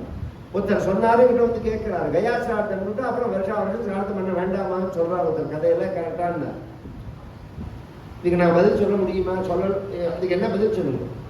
3 விஷயம் இருக்கு. ஜீவத்தோர் வாக்கியகரணாத் பிரத்யப்தம் பூதிபோஜனாத் கயாயாம் பிண்டதானாச்ச திரிவிபுத்திரஸ்ய புத்திரதா. ஒரு பிள்ளையா பிறந்தா 3 விஷயம் செஞ்சாதான் அவன் புள்ளேன்னு இருக்கு. ஜீவத்தோர் வாக்கியகரணாத், உயிரோட இருக்கிற காலத்துல அப்பா அம்மா சொல்லபடி நடந்துக்கணும். பிரத்யப்தம் பூதிபோஜனாத், வருஷம் சிரார்த்தம் பண்ணணும். நாம் உயிரோட இருக்கிற பிறந்தம் சிரார்த்தம் பண்ணணும் அவ இறந்த திதியில. கயாயாம் பிண்டதானாச்ச, வாழ்க்கையில ஒரு முறையாவது கயையில போய் அப்பா அம்மாவுக்கு பிண்டதானம் பண்ணிட்டு வரணும். இப்படி பண்ணினாதான் புள்ளன்னு இருக்கா. கயா சிரார்த்தம் பண்ணிட்டாலே சிரார்த்தம் பண்ண வேண்டாம்னு எங்கேயாவது இருக்கா? அதுக்கு மேல இன்னும் சொல்றேன் நான், ஹரே ராம ராம ராம ஹரே ஹரேன்னு ஜெபம் பண்ணுவோம், சிரார்த்தமே வேண்டாம்ங்கிறார் ஒருத்தர். இன்னும் சில பேர் சொல்றா, நீங்க போய் ஒரு 100 பேருக்கு அன்னதானம் பண்ணிட்டு வந்துட்டேன் சார், எங்க அப்பாவோட இன்னைக்கு திதி அன்னதானம் பண்ணிட்டு வந்துட்டேன் சார் அப்படின்னா. என்கிட்ட கேட்டார், அது சரிதானேன்னா. நான் சொன்னேன், 100 பேருக்கு அன்னதானம் பண்ணின புண்ணியம் உங்களுக்கு உண்டு, அதுல குறைச்சதே கிடையாது. அதே சமயம் சிரார்த்தத்தை விட்ட பாவமும் உண்டு. இது தனி லட்சர், அது தனி லட்சர். நீங்க நினைச்சதுக்காக இது அதுவும் சமமாகாது. இது எப்படியோ அதுக்கு உதாரணம் சொல்றேன், தகச்சு போவைக்கும். நம்ம சிரார்த்தம் பண்றவாளுக்கு இது தெரியும். சிரார்த்தம் முடிஞ்ச உடனே பிண்ட பிரதானம்னு வரும். 2 நெற்பையை போட்டு 3 6 பிண்டம் வச்சிருப்பா.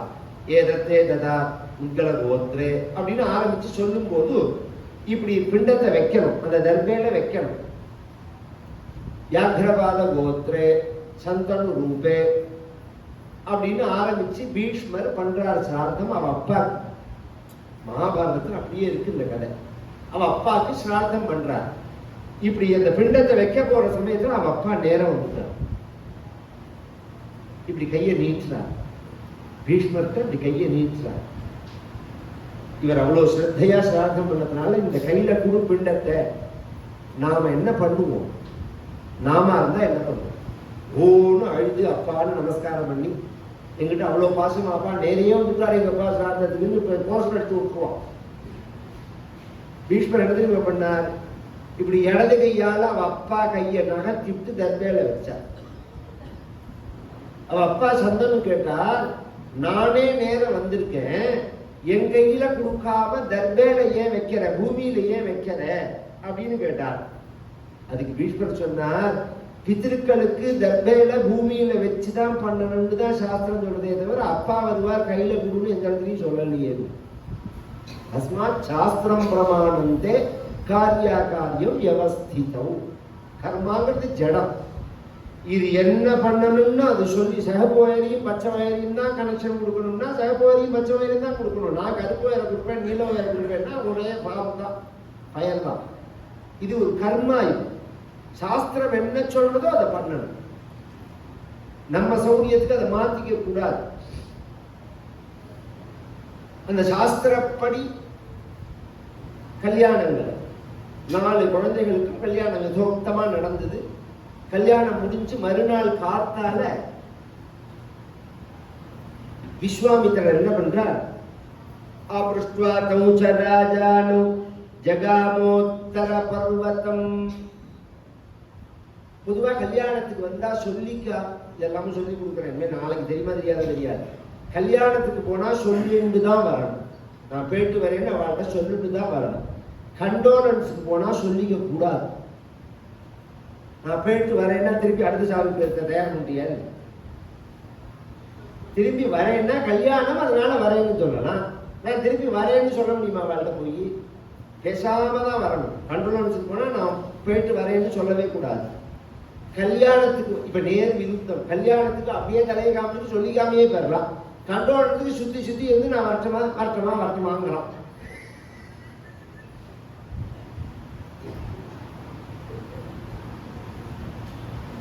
வருத்தமானே சொல்லக்கூடாதுங்க.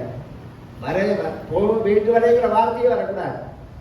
கல்யாணத்துல சொல்லிக்கா சந்தனத்துல வாங்கிட்டு புத்திர தாம்பூலம் வாங்கிட்டு தான் கிளம்பணும். அந்த சம்பிரதாயத்துல விஸ்வாமித்திரர் கிளம்புறார். தசரதன்ட்ட போய் ஒரு சொல்லிட்டாருன்னா அவன் ஒரு சம்பாவனை பண்ணுவான். ஜனகன்ட்ட வந்து சொன்னா அவன் ஒரு சம்பாவனை பண்ணுவான், தனியா விசேஷ சம்பாவனைன்னு. இந்த 2 பேரையும் அவர் அப்படி சொல்லல. இந்த கல்யாணம் இன்னைக்கு அதெல்லாம் கிடையவே கிடையாது. அந்த காலத்துல எல்லாம் நான் சொல்றது முதல் ஜெனரேஷன் நம்ம ஆத்துல கல்யாணம் பண்ண காலத்துல சொல்றேன். நான் கல்யாணம் ஆன வீடு மாதிரியும் 4 நாள் அமக்கலப்படும்.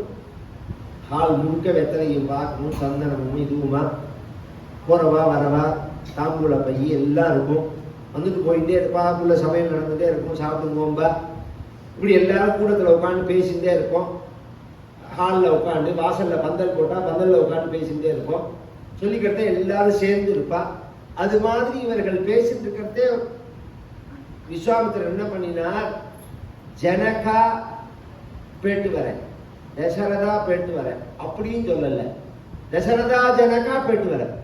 ஆப்ருஷ்ட்வா தௌச்ச ராஜானுன்னா அது என்ன அவ்வளோ அவசரம் இருக்கு? வரத்தேவும் அபியாகச்சன் மகாதேஜாகன்னு படபடன்னா வந்தா, போறதேவும் அவ்வளோ வேகமா கிளம்பி போயிட்டார். எத்தனைவாக கூட வாங்கிட்டாரான்னு தெரியாது. போயிட்டு வரேன்னு சொல்லிட்டு கிளம்பி போயிட்டார். அதுக்கப்புறம் இந்த ராமாயணத்துல விஸ்வாமித்திரர் ஒரு இடத்துல வந்தார்னு கிடையாது. ராமாயணம் முழுக்க எடுத்து பார்த்தோம்னா விஸ்வாமித்திரர் வந்தார், ஒரு இடத்துல விஸ்வாமித்திர பார்த்தார், போனார், வந்தார்னே கிடையாது. ஏன் அப்படின்னா இந்த ராம கல்யாணம் பண்ணி வைக்கிறதுக்காக தான் அவர் வந்தார். ராமனுக்கு கல்யாணம் பண்ணி வைக்கணும். இதே வம்சத்துல வந்த ஹரிச்சந்திரன் அப்படிங்கிற ராஜாவை பாடாப்படுத்தி அவனையும் அவன் கொண்டாட்டியும் பிரிச்ச பாவம், அந்த பாவம் போகணுங்கிறதுக்காக தான் வந்தாரு. ஏன்னா தம்பதிகளை பிரிச்சா பெரிய பாவம், தம்பதிகளை சேர்த்து வச்சா பெரிய புண்ணியம். அதை முடிச்சுட்டு அவர் கிளம்பி போயிட்டார். இவர்கள்லாம் மறுநாளைக்கு கிளம்பி 4 நாள் கல்யாணம். பொதுவாக 4 நாள் 5 நாள், அது வந்து நம்ம டிராவலை பொறுத்து.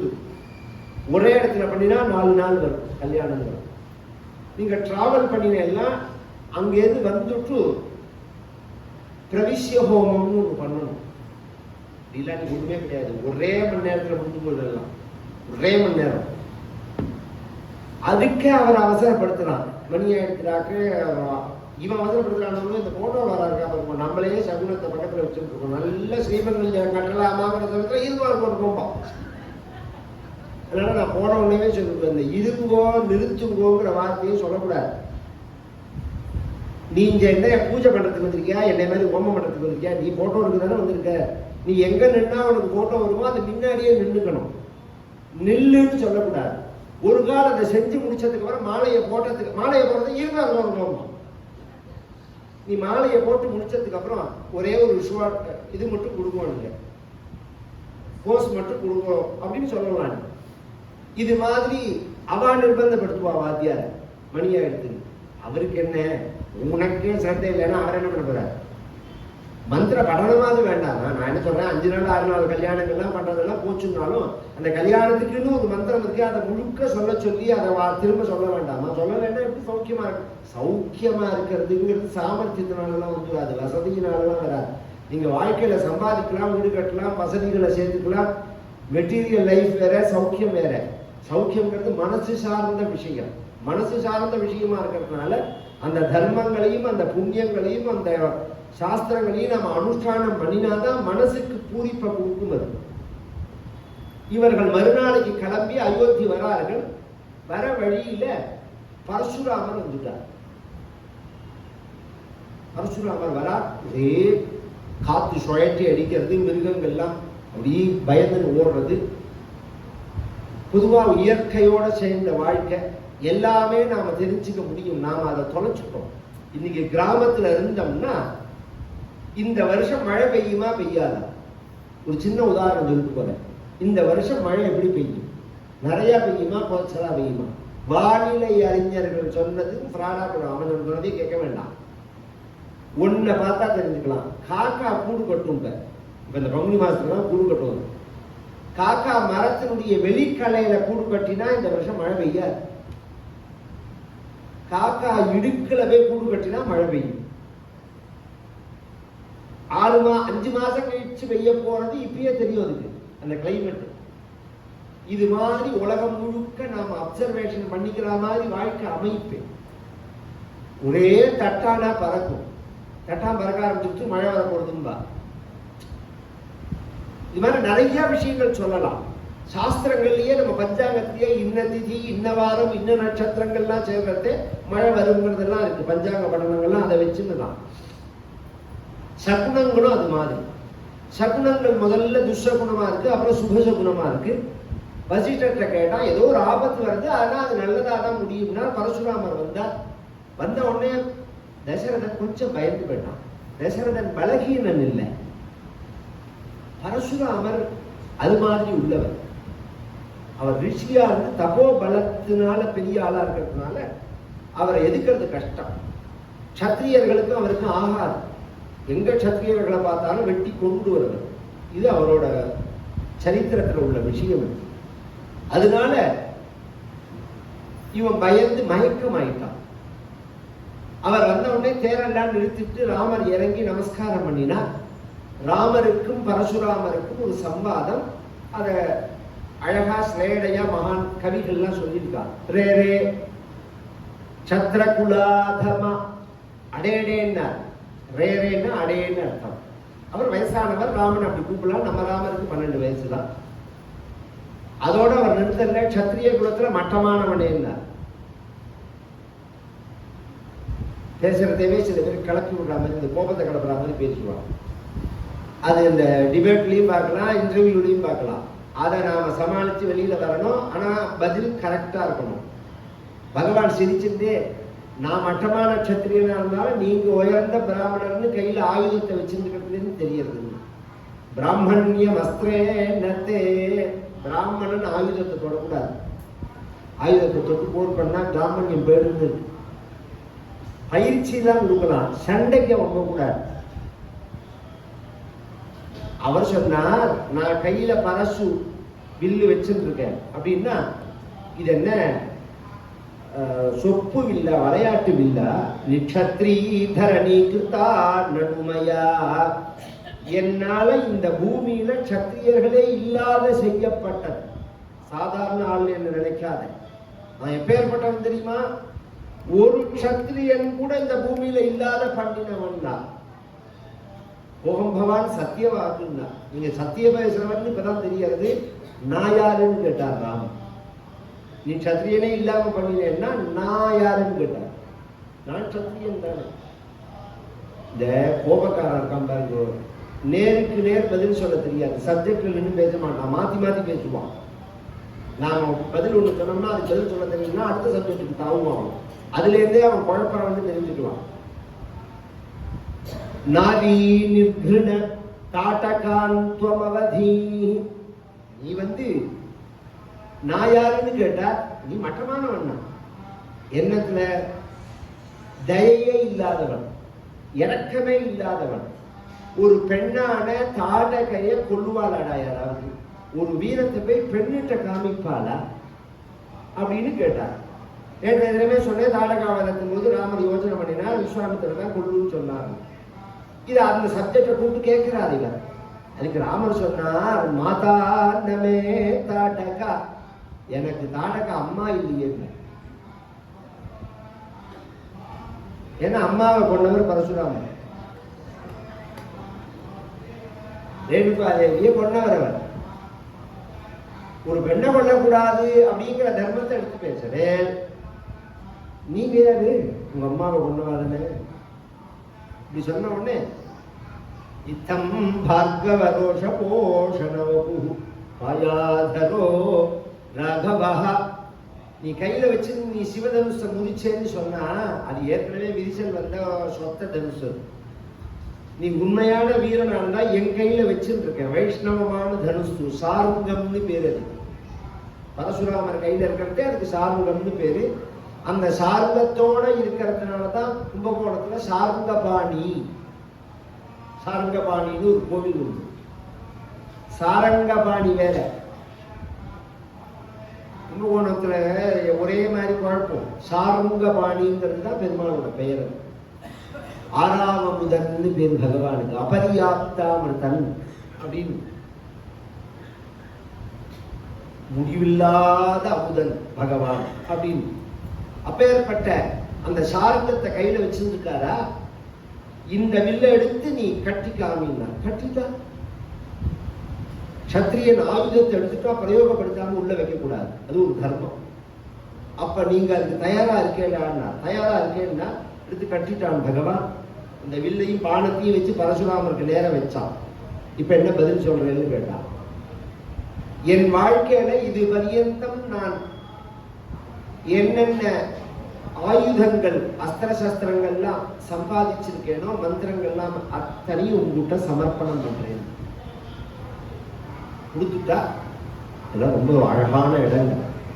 பகவானோட அவதாரம் பிராமண அவதாரம்.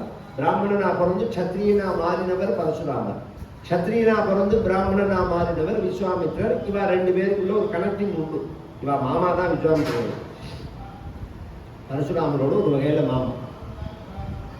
இந்த சத்திரிய சுபாவத்தினாலதான ஜாதின்னு சொல்றேன். அதை முழுக்க ராமர்கிட்ட கொடுத்ததுக்கு அப்புறம் பரசுராமர் எந்த சத்திரியனையும் கொள்ளல. கிளம்பி நேர தபஸுக்கு போயிட்டார், மேற்கு சமுத்திரத்துக்கு போயிட்டார். அப்புறம் பின்னாடி மகாபாரத சரித்திரத்தின் போது ஒரு சமயத்துல வராது.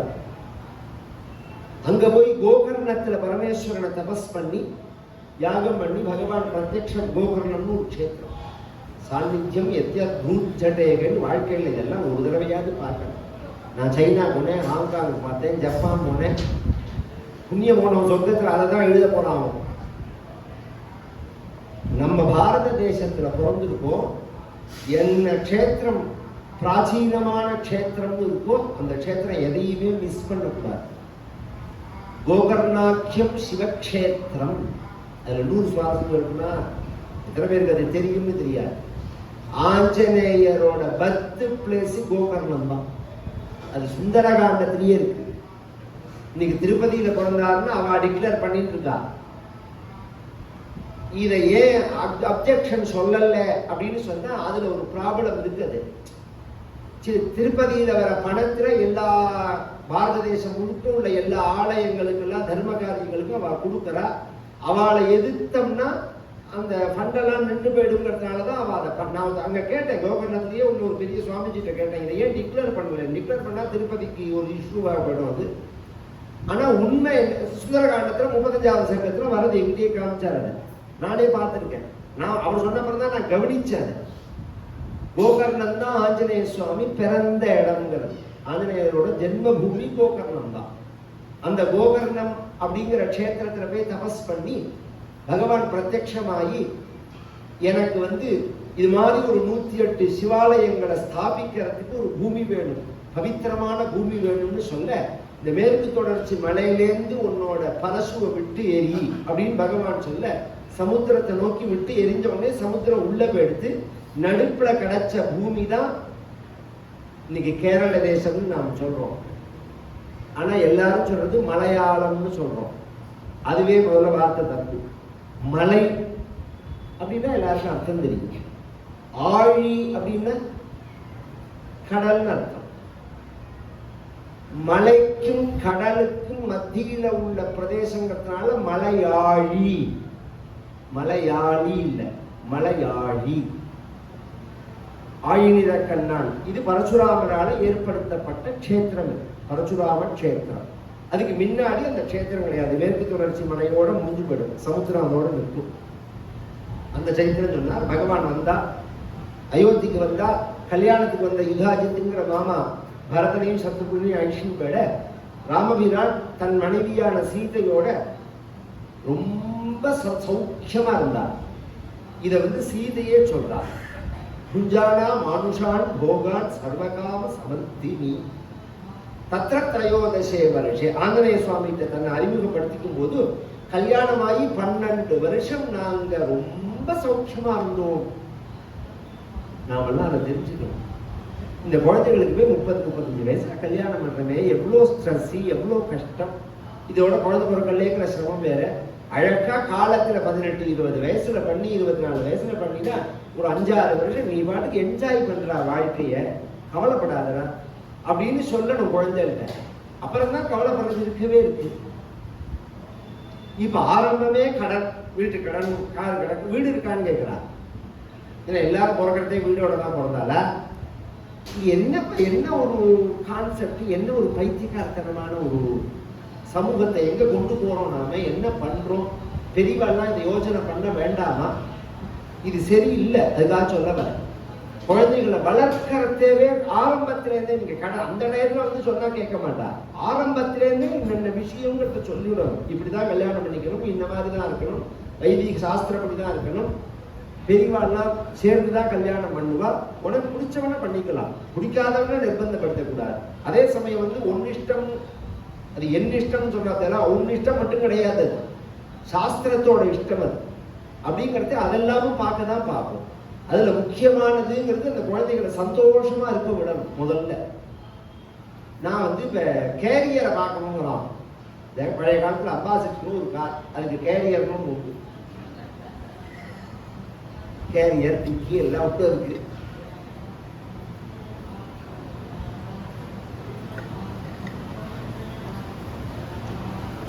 நீங்க 50 வருஷம் முன்னாடி சொல்லும் போது ப்ராப்ளம் இருந்தது. எல்லாருமே கஷ்டத்துல இருந்தா ஃபர்ஸ்ட் ஜெனரேஷன் வெளியில படிச்சு குடும்பத்தை ஒரு நிர்வாகம் பண்ணிட்டு தான் கல்யாணம் பண்ணிக்கணும். இப்ப அப்படி இல்லை. ஒரு குழந்தை 2 குழந்தை இருக்கா, அப்பா அம்மா சம்பாதிக்கிறா, குழந்தைகளுக்கு படிச்சு முடிச்சுட்டு வேலைக்கு போறது. பெருசா இப்ப என்ன இருக்கு, வேலைக்கு போனா அதுக்கப்புறம் 4 வருஷம் கழிச்சு தான். ஏன்னா வேலை எனக்கு ஸ்ட்ராங் ஆகணும். நான் இப்பதான் ஸ்ட்ராங்கான வேலையே கிடையாது. எந்த வேலையுமே நித்தியகண்டம் பூர்ணாயுசு தானே. அப்படின்றத நீங்க என்ன பண்ணுங்க? இதெல்லாம் நான் எங்க தாத்தா ரொம்ப அழகா சொல்லுவேன். நான் வேலைக்கு போகணும் எங்க தாத்தா சொன்ன போது 1960 அவர் சொன்னார். அப்ப சொல்றார் நான் வேலைக்கு போகணுங்கிறா, கல்யாணம் பண்ணிக்கிறோங்களா. இது எங்க இருந்து வந்தது புத்தின்னு தெரியல. இன்னைக்கு இதே அப்ப அந்த காலத்துல எல்லாம் நதி குறவர்கள் இது மாதிரி எல்லாம் உண்டு. நிறைய பேர் இருப்பா, தம்மம் கூத்தாடி இவாள் தான் இருப்பா. இவாள்லாம் கல்யாணம் பண்ணி சௌக்கியமா இல்லையா, வந்தாங்க வேலைக்கு போகணும்னு தீர்மானம் பண்ணி தான் கல்யாணம் பண்ணிட்டாங்க. சௌக்கியமா எல்லா கிராமத்துல இன்னைக்கு அப்படிதானே இருக்கும். எல்லாரும் வேலைக்கு போறதுக்கு இல்லை. முதல்ல அதுவே பைத்தியக்கார கான்செப்ட். படிச்சு வேலைக்கு போனோம்னா எல்லாரும் வேலைக்கு போயிட்டோம்னா அப்புறம் பாக்கி உலகத்தோட இயக்கம் எப்படி இருக்கும்? எல்லாருமே என்ன தேவையோ, யாருக்கு என்ன வருமோ, இன்னாரும் என்னதை செய்யணும்னா நான் சொல்லலை. எனக்கு நான் இன்னும் சொல்ல போனா இப்ப நான் இங்கிருந்து ஸ்ரீரங்கம் போயிட்டு நான் விவசாயம் பண்றேன். எங்க காலத்துக்கு சமையலுக்கு தேவையா உள்ள கறிகாலாம் நான் தான் போடுறேன். இன்னும் தீட்சிதர் ஆமா, அங்க இடம் இருக்கு, எனக்கு சௌகரியம் இருக்கு, நான் ஒரு ஃபெர்டிலைசர் இல்லாம இது இல்லாம நான் போட்டு சாப்பிட்ற மாதிரி இருக்கு. இதை இன்னாதான் செய்யணும்னு எங்கேயாவது இருக்கான்னு அப்படிலாம் கிடையாது. அப்படி எதுவுமே கிடையாது. எந்த தொழிலா இருந்தாலும் யார் வேணாலும் செய்யலாம். அவளுக்கு என்ன விருப்பமோ அதை செய்யணும், ஈடுபாடோட செய்யணும். இன்னொருத்தரை டிபெண்ட் பண்ணி இருக்கக்கூடாது. வேலைக்கு போனதுதான் வாழ்க்கைன்னு நினைச்சா அப்படிலாம் அது இன்னைக்கு அது தெரியறதே. மேல மேல படிப்பு ஏற ஏற ஹோப்பு குறைஞ்சுட்டே வருதே. ஹோப்பே இல்லையே. அப்ப நாம தயார் பண்ணும் போதே குழந்தைகளை வந்து இதுக்கு தகுந்த மாதிரி சுயசார்போட இருக்கிற மாதிரி தயார் பண்ணணும் குழந்தைகள். என் குழந்தைகள் அப்படிதான் நான், நீ வேலை இருக்கு வேலை இல்லை. இன்னும் எங்க தாத்தா சொல்லுவார், எங்க படிப்புக்கும் உங்க படிப்புக்கு என்ன வித்தியாசம்னு ஒரு வார்த்தை என்ன சொல்லிட்டு போவார். நாங்க படிக்கிற காலத்துல நாளைய பத்தி நாங்க கவலைப்பட்டதே கிடையாது. இன்னைக்குமே வைதிகா, இப்ப இன்னைக்கு வைதிகம் வரும், நாளைக்கு வராது, நாளைக்கு இருக்குமான்னு தெரியாது. வைதிகம் என்ன ஒரு வருஷம் ப்ரோக்ராம் கேலண்டர் அடிச்சு கொடுப்பாங்க, இருந்தா இருக்கும் இல்லாம போடாம. யாராவது ஒத்தராது கவலைப்பட்டிருக்கோமோ? அன்னைக்கு கூலி வேலை செய்யற யாராவது கவலைப்படுறாலும் அந்தந்த தொழில் செய்யறவ வந்தா செய்வோம். கிராமத்துல ஒரு வச்சனம் வந்தா குடிச்சு சாப்பிடுவோம், இல்லைன்னா கரைச்சு குடிப்போம். அந்த மாதிரி வாழ பழகிக்கணும். இப்படிதான் இருப்பேன் அப்படிங்கிற மாதிரி எல்லாம் கொண்டு மாட்டி விட்டு குழந்தைகளை, இந்த குழந்தைகள் ரொம்ப சௌக்கியமா இருந்தா. அதுக்காக சொல்ல வரேன். தயாசராஜி சுதோபிகாமயா சமே இவானே உத்தம ராஜ கன்யயா அதீவ ராம சுஷுபேதிகாமயா விபுஸ்ரீயா விஷ்ணுரிவாமரேஸ்வரஹ. அதுக்கு அடுத்தது அயோத்தியா. இதோட பாலகாண்டம் முடிஞ்சுட்டு அயோத்தியா காண்டத்தை ஆரம்பிக்கிறார் நலகுஷர்கள். பிரார்த்திச்சது என்ன காரணம்னா, ஒரு சிஸ்டம் ராமாயணத்துல சொன்னா பாலகாண்டம் மட்டும் தனியா சொல்லலாம். அயோத்தியா காண்டம் ஆரம்பிச்சுட்டா பட்டாபிஷேகம் சொல்லிதான் நிறுத்தணும். இது ஒரு பிரம்மம். நான் நான் சொல்லல, நான் கும்பகோணம் ராமசுவாமி கோவில்ல சொல்றேன். வருஷா வருஷம் ஒரு காண்டம் அந்தந்த வருஷம் பட்டாபிஷேகம் சொல்லி முடிச்சுக்குவேன். ஏன்னா நாளை என்றால் யாரே கண்டார், ராமர் காட்டுக்கு போனார்னு சொல்லி விட்டுட்டு நிறுத்தக்கூடாது. அந்த கதை முடியறதே பட்டாபிஷேகம் சொல்லிட்டு தான் நிறுத்தணும். ராமர் திரும்பி வந்துட்டார் அப்படின்னு சொல்லிட்டு தான் நிறுத்தணும். இது ராமாயணத்துக்கு உள்ளதான ஒரு தர்மம். அது அயோத்தியா காண்டம் ஆரம்பிக்கிறார். கல்யாணத்துக்கு வந்த யுதாஜித்துங்கிற தாய் மாமா பரதனையும் சத்ருகனையும் அழிச்சுட்டு போனான்னு திரும்ப ஒரு தடவை சொல்றார். ஏற்கனவே பாலகாண்டத்தில் ஒரு தடவை சொல்லியாச்சு. அயோத்தியா காண்டத்துல ஏன் ஆரம்பிக்கிறதே கச்சதா மாதுல குலம் பரதேன ததா நகா சத்ருக்னோ நித்ய சத்ருக்னஹ நீத பிரீதி புரஸ்கிருதஹ. ரெண்டாவது தடவை ஏன் சொல்றாருன்னா, நமக்கு மனசுல பதிய வைக்கிறார். மேலே இந்த அயோத்தியா காண்டத்துல நடக்க போற கதைக்கும் பரதனுக்கும் சம்பந்தம் கிடையாது. பரதனை சம்பந்தப்படுத்தி பேசாதீங்கோ. பரதன் சொல்லிதான் கைகை கேட்டிருப்பாள்னோ, பரதன் சொல்லிதான் கைகை இதர் கேட்டாள்னோ சொல்லாதீங்க. பரதனுக்கு சம்பந்தமே கிடையாது. அவன் அம்மா பண்ண கூத்தது. பகவான் அவன் கிளம்பி போயிட்டான். 12 வருஷம் பகவான் இருந்து அவரோட குணங்கள்லாம் வர்ணிக்கிறார். பிரசாந்தாத்மா, ரொம்ப அமைதியா இருப்பான் பகவான்.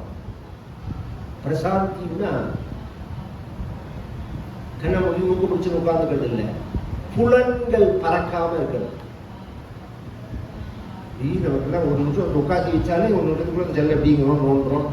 இப்போ இந்த கடையில உள்ளவாளுக்கு மனசு எப்படி பறக்குங்கிறதுக்கு உதாரணம் சொல்றேன். நான் இந்த பூமாலையை நான் யார் முன்னாடியாவது வச்சுட்டு கதையை முடிச்சேன்னா முடியறதே பார்த்தா அட்டோத்திரம் பண்ற மாதிரி பிச்சு வச்சிருப்பாரு. அந்த லெவல்ல தான் அவளோட மனசு இருக்கு. பேசாம இருக்கணும். எங்க இருந்தாலும் புலன்கள் அடங்கணும். சதுநித்தியம் பிரசாந்தாத்மா மிருதுபூர்வம், எப்போதும் சாஃப்டா தான் பேசுவார். யாராவது கத்தி பேசினா ராமர் பதில் சொல்ல மாட்டார். நிச்சயமானோக்கு வருஷம் நோத்தரம் பிரதிபத்தியது. ஏன் கத்தரவனுக்கு சுவாதீனத்திலிருந்து அவன் கத்தல். அப்ப நாம பேசினா அவனுக்கு புரியாது. கத்தினா கத்திட்டு உடனே பேசாம இருக்கு. கத்தி முடிச்ச பிறந்தான் சொல்லுவேன். யாராவது சின்ன உதவி செஞ்சா வாழ்நாள் முழுவதும் மறக்க மாட்டார். எத்தனை இடைஞ்சல் பண்ணாலும் ஞாபகம் வச்சுக்க மாட்டார். உபகாரம் பண்ணினா மறக்க மாட்டார், அபகாரம் பண்ணினா மறந்துடுவார். எவ்வளோ பெரிய பிஸியான டைமா இருந்தாலும் மகான்கள் பெரியவர்கள் யாராவது இருந்தா அவர்களுக்கு கொடுக்கிற மரியாதையை கொடுக்காம இருக்க மாட்டார். இது புத்திமான், ரொம்ப புத்திசாலி, மதுரா பாஷி. யார்கிட்ட பேசினாலும் நாம பேசுற வார்த்தைகளால அவளுக்கு சந்தோஷம் கொடுக்கிற மாதிரி உள்ள வார்த்தையை தான் பேசுவோம். அவளுக்கு வருத்தவர் அப்படிலாம் பேச முடியுமான்னா, நான் கதை முடிஞ்சு அன்னைக்கு காலத்தால கதை முடிஞ்சு குரோம்பேட்டை போறேன்னு வச்சுக்கோங்களேன். தீட்சரே பார்த்து போகணும்னா அது நியாயமான விஷயம். நான் எத்தனை மணிக்கு போவேன்னு கேட்பா என்கிட்ட. இங்கேருந்து என்ன ஒரு 1/2 மணி நேரத்துல எல்லாம் போயிடுவேன், 3/4 மணி நேரத்துல போயிடுவேன் அப்படின்னு ஒரு உதாரணத்துக்கு சொல்றேன்னா, அப்படிலாம் போக முடியாது, ஒரே டிராபிக்கு. உன்னை யாராவது கேட்டாங்க போற எனக்கு தெரியாது, ஒரு நிமிஷம் யோசனை பண்ணுங்க. இது மாதிரி ஒருத்தர் சொல்றதே அதுக்கு அவளுக்கு எதிர்மறையா சொல்றது, அவ மனசை பத கிடைக்கிறது, பயப்படுற மாதிரி பேசுறது, இதை முதல்ல விட்டுடணும். நம்மளை கேட்கவே இல்லை, நாம போகவே போறது இல்லை. கேட்டாலே ஜாக்கிரதையா தான் பதில் சொல்லணும். எதை சொன்னாலும் இது மாதிரி அச்சான்யமா சொல்றது. நான் இது மாதிரி இந்த காரியம் பண்ணலாம், அங்கெல்லாம் படாதீங்கோ, அந்த காரியங்கள்லாம் பண்ணாதீங்க, எல்லாம் தெரிஞ்ச மாதிரி பேசுறது. அதுக்குதான் ரொம்ப கோபம் வரும். எல்லாம் தெரிஞ்ச மாதிரி எல்லாரும் பேசணும். நாம பேசினா அந்த வார்த்தைகளால அவ மனசு வருத்தமே படக்கூடாது. தீனால் சுட்டப்பும் உள்ளாரும் ஆறாதே நாவினால் சுட்டம் மது. சில பேரை பார்த்தோம்னா நம்ம ஆத்துக்கு எதிர்த்த பிளாட்ல இருப்பார், அமெரிக்கா போவார். அமெரிக்கா போன உடனே நம்ம ஆத்துக்கு ஒன்றும் அங்கே இருப்பா. மாமா ஒரு ஊருகா பண்ணி தரேன், புதுக்காய்ச்சல் பண்ணி தரேன், அதை கொண்டு தரையில அப்படின்னு சொன்னா சரிம்பார். அனுப்பிச்ச உடனே அவர் போயிட்டு வந்த உடனே நேர வருவார் நம்ம ஆத்துக்குள்ள. வந்த உடனே குழந்தை எல்லாம் எப்படி இருக்கா, எல்லாரும் போயிட்டு வந்தெல்லாம் எல்லாம் சௌக்கியமா இருக்கான்னா, ரொம்ப சந்தோஷமா இருக்கா, சௌக்கியமா இருக்கா அப்படின்னா நமக்கும் சந்தோஷமா இருக்கும். நான் போனேன் அந்த சமயத்துல உங்க பொண்ணு மாப்பிளையும் ஏதோ மூச்சி தூக்கி வச்சிருந்தா, என்னடி பிரச்சனை அப்படின்னு கேட்டேன். ஏதோ சின்ன ப்ராப்ளம்னு சொன்னா, என்னன்னு எனக்கு தெரியல, நான் போயிட்டு வரேன்னு சொல்லிட்டு போன் பறக்கும். என்னடி ப்ராப்ளம்னா, நீ ஒரு பைத்தியத்தை அனுப்பிச்சியா, அதுதான் ப்ராப்ளம் பாவ. அங்கேருந்து உன்னை யார் புலிக்காய்ச்சல் கேட்டா, ஊருக்கா கேட்டா, அது உட்காந்து நாங்க அவசரமா ஆபீஸ் கிளம்பிட்டு இருக்கோம், நகர மாட்டேங்கிறது. இது மாதிரி நாம என்ன பேசுறோம், யார்கிட்ட பேசுறோம், எதுக்கு பேசுறோம், இது தெரிய வேண்டாம ஒருத்தர் மனசு வருத்தப்படுற மாதிரி பேசவே கூடாது. மதுரா பாஷி, பூர்வ பாஷி. அடுத்த விஷயம் சொல்றேன். ரோட்ல நடந்து போறோம், நமக்கு தெரிஞ்சவா வரா, இந்த சைடு நாம போறோம், அந்த சைடு நாம வர, அந்த சைடு நாம வரத சில பேருக்கு சில துப்புணம் உண்டு. நாம முதல்ல பேசணும்னு அவன் நினைப்போம். அதனால என்ன பண்ணுவான், பார்க்காத மாதிரி அந்த பக்கம் பார்த்துட்டு போவான். உடனே நமக்கு கோபம் வரும். முதல்ல பார்த்துட்டு அப்புறம் பார்க்காம போறதுனால நாம ஏன் பேசணும்னு சொல்லிட்டு நாமும் திரும்பிப்போம். இப்படியே 5 வருஷம் ஓடி போயிடும். ஒரு சண்டை கிடையாது. ராமர் என்ன பண்ணுவாருன்னா, அந்த பக்கம் திரும்பி நான் அவரை கூப்பிட்டு ஹலோ சார் சௌக்கியமானு கேட்பார். பூர்வ பாஷி, முன்னாடி பேசுறது. பேசிட்டா ஐயோ வேறவே தப்பா நினைச்சேன்னு தான் தோணும். சௌக்கியமா இருக்கலாம், போயிட்டு சொல்லிட்டு போயிட்டே இருக்கலாம். அந்த அந்த விரோதம் வரா மாதிரி அதை கிரியேட் பண்ணவே கூடாது. பூர்வ பாஷி பிரியம் வரா. நாம பேசினா இனிமையானதுதான் பேசுறோம். வீரியவான் நச்சவி புத்திமான் மதுராபாஷி பூர்வபாஷி பிரியம்பதா வீரியவான் நச்சவீரியேன மகதாஸ்வேன விஸ்மிதா. எவ்வளோ பெரிய பராக்கிரமம் இருந்தாலும், படிப்பு இருந்தாலும், அறிவு இருந்தாலும், அதனால ஒரு நாளைக்கும் ஒரு காலத்திலையும் ராமன் ஆணவத்தை அடைஞ்சதே கிடையாது. எதுவுமே மாறு. தெரிஞ்சுக்கோங்க, உங்களை விட ஒரு ஆள் மேல உண்டு எப்போதுமே. நீங்க தான் டாப்னு நினைக்கவே வேண்டாம். திறமைய பகவான் ஒத்தாற்றியே கொடுத்துடுறதில்ல, உலகத்துல பிரிச்சுதான் கொடுக்கலாம். அந்த திறமையை மதிக்க தெரியும். நமக்கு தெரியாத ஒரு இவனுக்கு என்ன தெரியும்னு நம்ம நினைப்போம். அபூர்வமா இருக்கிற ஒரு விஷயம் சொல்றேன். ஒரு உதாரணம் சொல்றேன். திண்டுக்கல்ங்கிற ஒரு கதைக்கு போயிருந்தேன். ஒரு கோணார் ஒருத்தர் இளநீ கொண்டு கொடுக்குறது, நான் குடிக்கிறது. அவர் இளநீ வியாபாரம் பண்றவர். அதுல தர்மம். போறதுக்கு முன்னாடி 10 மணிக்கு ஒரு இளநீ கொடுப்பார். நான் சொல்ற காலத்துல இளநீ 6 ரூபா, 6 ரூபாயோ 7 ரூபாயோ. நான் சொல்றது 86, 90 அந்த பீரியட். பணம் கொடுத்தா வாங்கிக்க மாட்டார். இல்ல சாமி, நான் நீங்க கதை சொல்றவங்க யார் இருந்தாலும் நான் கொடுப்பேன், தினம் ஒரு இளநீ கொண்டு கொடுத்துட்டு போவேன், அது என்னோட ஒரு தர்மம். அதுவாது நான் பண்றேனே, நான் என்ன உங்களுக்கு என்ன பெருசா சம்பாவனையா பண்ண போறேன் அப்படின்னு எனக்கு கண்ணில் கண்ணீர் வரும். அங்க ராத்திரி கதையில நடக்கிறதே பார்த்தா சௌராஷ்டிர ஜனங்கள் தான் வருவா, பிராமணாலே வரமாட்டா. புத்தர் 2 பேர் தான் அபூர்வமா பிராமணா இருப்பா. அப்பயே நான் ஒரு நாளைக்கு கோனார்ட்ட கேட்டேன், இங்க பிராமணான்னா ஏன் கதைக்கு வரதில்லை? இங்க பிராமணாலே கிடையாதுங்க இந்த ஊர்ல, ஜாஸ்தி, ரொம்ப குறைச்சல் சாமி. ஏன்? இங்க நதி இல்லையே சாமி, பிராமணர்கள் எப்படி தங்குவார்கள்? எனக்கு செருப்பால் அடித்த மாதிரி இருந்தது. பிராமணர்களுக்கு முதல்ல ஆச்சாரமா இருக்கணுமே, நதி வேணுமேன்னு அவர் சொல்றார். அவர் சொன்னப்பறம் தான் அந்த ஆங்கிலேயே நான் யோசனை பண்றேன். கேவேரி தீரம், தாமிரபரணி தீரம்னு இத்தனை கிராமம் ஏன் அமைஞ்சது? பாலா இருக்காரு, கவனிச்சு பார்த்தேன்னா அப்புறம் அந்த நாகரிகத்தை பார்த்தா உங்களுக்கு தெரியும். இந்த இடங்கள்ல மட்டும் ஏன் அமைஞ்சது அப்படின்னு யோசனை பண்ணினா இதுதான் காரணம். ஸ்நானத்துலதான் ஆரம்பம் பண்ண முடியும் அனுஷ்டானம். அப்ப எல்லாருக்கும் பகவான் ஒரு திறமையை கொடுத்துருக்கான். அதை எடுத்துக்கிறதுக்கு தெரியும். உனக்கு என்ன தெரியும்னு நினைச்சிடக்கூடாது. காலத்துக்கு வசப்பட மாட்டான் பகவான். சம்பாதிக்கிறதே ரொம்ப கெட்டிக்காரத்தனமா சம்பாதிக்கும். ஆயகர்மன் நிபாயஜ்ஞா, இதெல்லாம் நான் பிரமிச்சு போனேன்.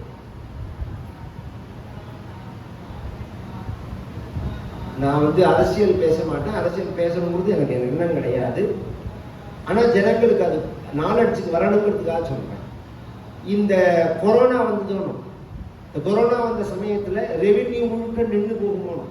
அதுதானே நியாயமானது. உலகம் முழுக்க அப்படிதானே ஆச்சு. நம்ம தேசத்துல எப்படி இருந்தது ரெவென்யூ? மாச ஜிஎஸ்டியோட அளவு தெரியுமா இருக்காது? 120 லட்சத்துக்கு மேல, 120 லட்சம் மேல மாச ஜிஎஸ்டி, 120 லட்சம் கோடிக்கு மேல. இந்த கொரோனால இது எப்படி பண்ண முடிஞ்சதுன்னா அந்த யோஜனை பண்றவா தான் ராஜா. அதுதான் விஷயம். அந்த யோஜனை பண்ணிட்டே இருக்கணும். எப்படி பண்ணினா ஹிம்சை பண்ணக்கூடாது ஜனங்கள, அதே சமயம் மிருதுவா எடுக்கணும். ராமர் அவ்வளவு வெட்டிக்காரர். இன்கம்ல சந்திருஷ்டம் ஏய கர்மவின், செலவை பார்த்துதான் பண்ணுவார். 1 ரூபா கூட அவர் நாலட்சிக்கு இல்லாத செலவே ஆகாது. இதை நாமெல்லாம் தெரிஞ்சுக்கணும். சம்பாதிக்கிறது சாமர்த்தியம் இல்லை, சம்பாதிக்கிறது அதிர்ஷ்டம். அந்த பணத்தை ரட்சிக்கிறது தான் சாமர்த்தியம். அனாவசியமா பணத்தை அதை ஒரே வார்த்தையில சொல்லி முடிச்சுட்டேன், எனக்கு டைம் இல்லை. நாளைக்கு பணம் வரும்னு இன்னைக்கு செலவழிக்கிறவன போல முட்டாள் உலகத்துல கிடையவே கிடையாது. நான் ஃபியூச்சர்ல இந்த மாதிரிலாம் இன்கம் வரும்னு பிளான் பண்ணி வச்சிருக்கேன்னு சொல்லிட்டு கடன் வாங்குறான் பார்த்தெல்லாம். ஓம் சரியா போச்சதோட அந்த தப்பே பண்ணக்கூடாது. நாம கையில இருக்கணும், அதை வச்சுட்டுதான் விவகாரம் பண்ணணும். பிளான் பண்ணி இதுன்னா குடும்பத்துக்கு இவ்வளோ, இதுக்கு இவ்வளோ, இதுக்கு இவ்வளோ, இப்படிலாம் சாஸ்திரங்கள் அவ்வளோ விஷயங்கள் இருக்கு. சாணக்கியரோடது, நீதி சாஸ்திரங்கள் உள்ளது. இதெல்லாம் ஃபண்ட்ஸை எப்படி நிர்வாகம் பண்ணணுங்கிறதுக்கு கோடி புஸ்தகம் இருக்கு நம்ம ஹிந்து மதத்தில். என்ன மாதிரி நான் நிர்வாகம் பண்ணணும், இந்த பணத்தை எப்படி மேனேஜ்மெண்ட் பண்ணணும், எப்படி எல்லாம் பிரிச்சு செலவை ஒரு பாகம் சம்பாத்தியத்தில் 6 அல்லது 10 பண்ணி அதில் ஒரு பாகம் தான் கரண்ட் செலவே பண்ணலாம் நாம அப்படிங்கிறது. மிச்சதெல்லாம் என்னென்ன மாதிரி இன்வெஸ்ட்மெண்ட் பண்ணணும் அப்படின்னு சொல்றது சாஸ்திரம். அதெல்லாம் கரெக்டா பண்ணுவார். காலத்துக்கு வசப்பட மாட்டா. இத்தனை விசேஷங்கள்லாம் சொல்லி இப்பேற்பட்ட குண சம்பத்தோட உள்ள ராவண கல்யாணம் பண்ணிக்கணும்னு பூமி தேவி ஆசைப்பட்டார். தமேவம் ரத சம்பன்னம் அப்ரதிஷ்ய பராக்கிரமம் லோகபாலோபமம் நாதம் அகாமயத மேதினி. பகவானுக்கு 2 தேவிகள், ஸ்ரீதேவி பூதேவி. ஸ்ரீதேவி கல்யாணம், சீதா கல்யாணம். அதுக்கு அடுத்தது பூதேவி கல்யாணத்தை சொல்றார். பூமி தேவி ஆசைப்பட்டாள்னா என்ன அர்த்தம்? பூமிக்கு யார் கணவன்? ராஜா. ராமருக்கு பட்டாபிஷேகம் பண்ணணும்னு தசரதன் ஆசைப்பட்டான். தசரதனுக்கு அந்த ஆசை என்னவா வந்தது அப்படின்னா, வால்மீகியே தசரதனே அவன் வாயினால சொல்றான். ஒரு நாளைக்கு சபைக்கு கிளம்புறதே கண்ணாடி முன்னாடி அலங்காரம் பண்ணி பார்க்கறது அவனுக்கு வயசான தோற்றம் வந்தது தெரிஞ்சது. அதனால இனிமே நாம பதவியில இருக்க வேண்டாம், நம்ம ராமருக்கு கல்யாணம் பண்ணிடுவோம் அப்படின்னு அவன் நினைச்சான். இதுல ஒரு சுவாரஸ்யம் சொல்றேன். என்னை யார் எந்த கொம்பனாலும் என்ன அசைக்க முடியாதுங்கிற பத்தியில அவளுக்கு ஒரு பதில் சொல்றேன். இந்த ராவணனோட வதத்துக்கு எது காரணம் அப்படின்னு எடுத்தா இந்த தசரதனோட ஜடதான் வரும். தசரதன் காதுல நிற இருந்தது, காதோரம் உள்ள ஜட முடியெல்லாம் நரைச்சு போயிருந்தது. இதுதான் ராவணன் சாகறதுக்கு காரணமே. என்ன சார் சொல்றேன்னா, தலை நரைச்சதுனாலதான் பட்டாபிஷேகத்துக்கு ஏற்பாடு பண்ணினா, பட்டாபிஷேகத்துக்கு ஏற்பாடு பண்ணதுனாலதான் கைகேயி வரம் கேட்டா, கைகேயி வரம் கேட்டதுனாலதான் ராமர் காட்டுக்கு போனா, ராமர் காட்டுக்கு போனதுனாலதான் ராட்சதாரோட பிரச்சனை வந்தது, ராட்சதாரோட பிரச்சனை வந்ததுனாலதான் சீதையை கொண்டு போனா, சீதையை தூக்கி போனதுனாலதான் ராவணனை வதம் பண்ணினார் பகவான். ராவணனை வதம் பண்றதுக்கு காரணம் எது? சீதையை தூக்கின்னு போனது. சீதையை தூக்கின்னு போனதுக்கு காரணம் எது? ராமர் காட்டுக்கு வந்தது.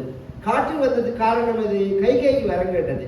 கைகேயி வரம் கேட்டதுக்கு காரணம் எது? ராமருக்கு பட்டாபிஷேகம் பண்ணணும் தசரதன் மனசுல ஆசைப்பட்டது.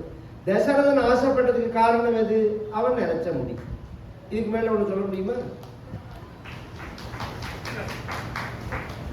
எங்க ஆரம்பிச்சு எங்க போய் அழிக்கிறது பாருங்க. அதுக்காக சொல்ல வரேன், இதுதான் உலகத்தோட கனெக்டிவிட்டிங்கிறது. வந்து சபையில உட்கார்ந்துன்னா